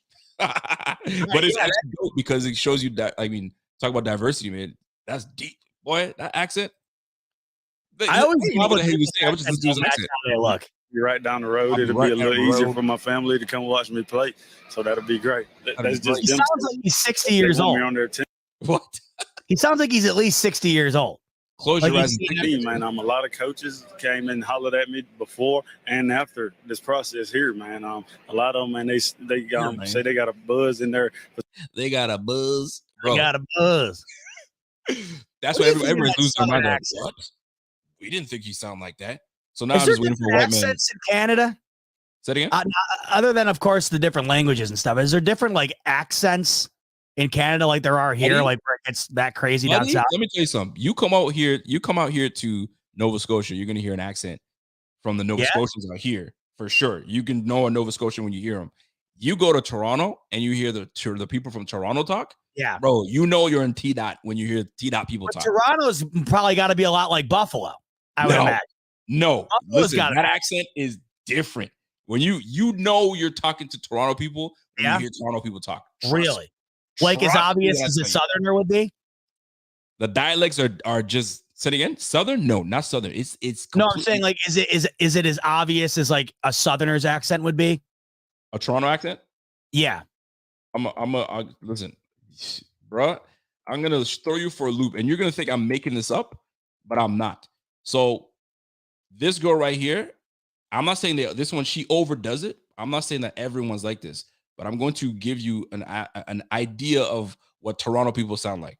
All right, and you're gonna be like, "What? That can't be for real." No, it is for real.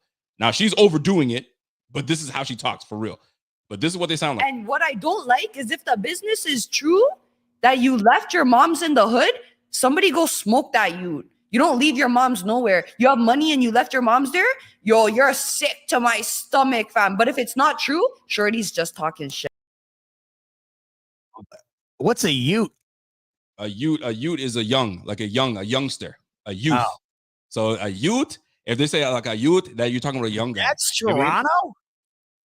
Bro, she's overdoing it, but that's I haven't heard that. Like. She sounds like it almost sounds like it's a little English in there, like a little European. Listen, I'm telling you right now, and she was made fun of, so they're like, "Yo, like why do you talk like that? That's not normally how you talk." And she goes, "I guess I can explain to you what I mean by that, so I can." Listen, it's just the Toronto accents are weird. So, if you come to Toronto and you really, come to Toronto, some of the younger people, that's how they talk. It's a melting pot. There you go. My man said it. It's a melting pot. You got every race, creed in Toronto. You come out here to the East Coast, these Newfoundlanders, if you hear a Newfoundlander, bro, a Newfoundlander's accent is insane. I'm like, what? What'd you say? Bro, I'm telling you right now. Listen to Drake. That's T-Dot accent. Drake doesn't give you a heavy. He's like a light T-Dot accent. He sounds like whatever to me. I don't really notice anything. You got to really listen. When he's talking to his people, you hear it. You hear it, bro. That Southern accent is just so prominent. You know what I mean? It's like unlike anything I've ever heard compared to anywhere else. Oh, have you ever heard a Newfie accent?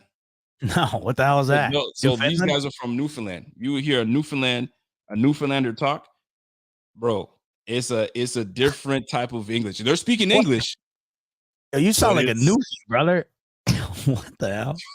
A Newfoundlander is something different. I'm gonna try to find you one, but I'm not gonna take all these people's time. But if you traveled enough around, there's some accents out there that got you kind of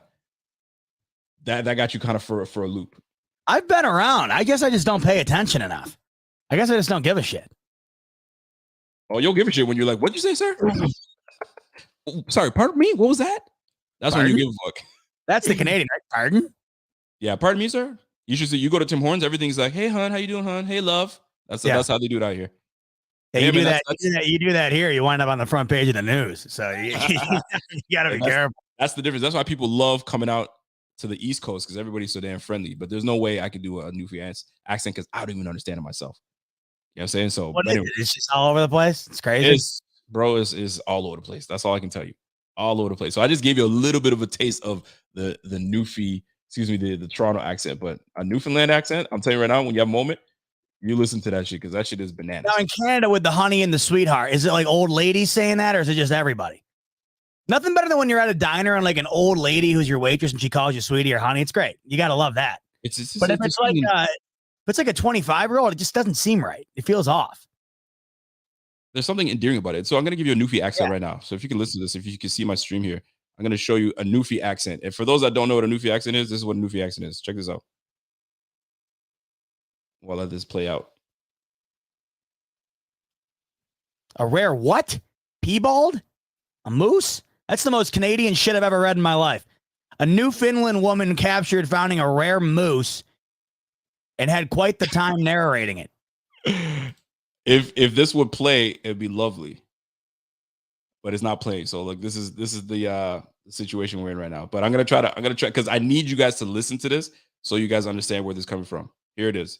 Here you go. Let me get this volume up here. And the antlers are he's going. He's going. Look at the size of this moose. I'm getting it all on video. Wow. Wow.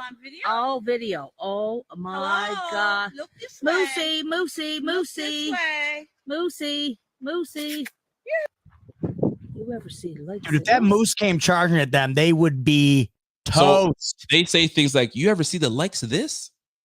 And I like that. like, the likes of this. I mean, you just got to be out here. That was a terrible one, but you'll hear an accent when you hear an accent. That's how I'm gonna do it. Aren't mooses like awfully? Won't they kill you? The moose. I stay clear and I steer clear away from animals like that because when they switch up on you, it's a wrap. They boom, and you're done. So I stay. People like that when they're out there and they're like hunting, they're like calling down the wild animal. There's people who are nuts to me. Yeah, and they wait around. They wait around to see what's happening next, and then too late, you're done. So yeah, there you go. Imagine those big ass antlers charging at you. You're done. It's a wrap. It's a wrap, bro. But that's what it is. So I had to pull you that Xavier Leggett because right now it's just going all over the place, and everybody's talking about his accent. No one ever heard him talk before. That's it, man. Sounds like down south, sitting on the back of a pickup truck, tailbed open, spitting sunflower seeds out, having a good old time on a Sunday afternoon. I've been seeing on Twitter lately. Speaking of the Southerner, it's this girl. This girl who lives down in like Carolina or something. She's unbelievably good looking. And she like does a lot of manual labor and like quote unquote manly stuff. Like she goes like groping and shit where you go and like fish with your hands. You know what I'm talking about? Where you put your hands down in the hole and catch the catfish. No, never seen that. And this whole thing's going around. It's like this whole debate about like how it's odd for a man to find that attractive. I'm like, dude, this girl is like, she's like gorgeous. There's like a whole debate going on Twitter about it. You seen this? Yeah. She gets in the mud and everything. She sticks her it's like, arm who the hell cares if she she goes fishing with her hands? Who gives a shit? Are you kidding me? Who gives a shit? She fine doing all that stuff. I was like, what? That's what I'm saying. I'm impressed by it. I'm like, I do know exactly what you're talking about. My bitch ass wouldn't do that for $100. She's out there doing it for fun. Nature and Rico don't mix. Me either, bro. I'm out. You too? No pets for you? Not even if Caroline says, "Babe, I want a dog. Can we get a dog?" No, we have 2 cats. I don't mind pets, but like I'm not a huge Well, as of a year ago, first ever, I had dogs my whole life. I'm not a huge animal guy, but wildlife and stuff like that, whatever. It's whatever. It is whatever. I got wifey over here saying, "Did you feed your son?" And I was like, Did you? Well, that's he ate becoming a recurring theme with you, having to remember to feed the Do kids. you want to come bitch me out in front of people? Because I'm sure they want to hear you bitch me out. I have no shame coming in there and bitching you out if need be. I know. I'm saying, give me the platform. No. Say hi to Z-Bot at least. Don't be rude. Z-Bot, tell him to bring his black ass up here and feed his kids. Listen, Jenna, this is not the first time I've heard him. It's not the first time I've heard him say remember on here to feed the kids. So can you? Not the first time I've heard him say he's got to go feed the kids. Can you write something on the fridge or something? For God's sakes, I don't want those kids going hungry over there. She's like, get his black ass up here. You can come feed these kids. You tell her we're awfully busy doing very important stuff right now, like talking about noodling and Newfoundland accents. The kids can wait a minute, goddammit. Come here. No. Come here. I am not. My wife can do it. Get over. She can do the Newfoundland accent? Stop calling Newfoundland. What is it? It's Newfoundland. We just call him Newfie. Let's go. He's a Newfoundland. Come here and do an accent. I'm unshowered for 2 days. I am not going on there. She's such a capper. She's out of here. All right. Z-Bot, I'm out of here, bro. Yeah, we got to roll. We're getting down an area. I don't know what the hell is going on. All right. Hey, thanks for tuning in, everyone. That was fun. 2.5 hours Thursday afternoon. We loved having you. Rico, my brother, that was fun. Crazy week in free agency. What's up? You're going to do this again for another 3 hours or what? Hell no. I got to go out to dinner tonight. I got a dinner. Get that surf and turf, bro. Yeah, I might go get yeah, I don't know what I was gonna say. I'm gonna get something. Yeah, go get some. But thanks for hopping in with us, gang. Much love, much appreciated. And we'll catch you on the next one. Yes, sir. Peace.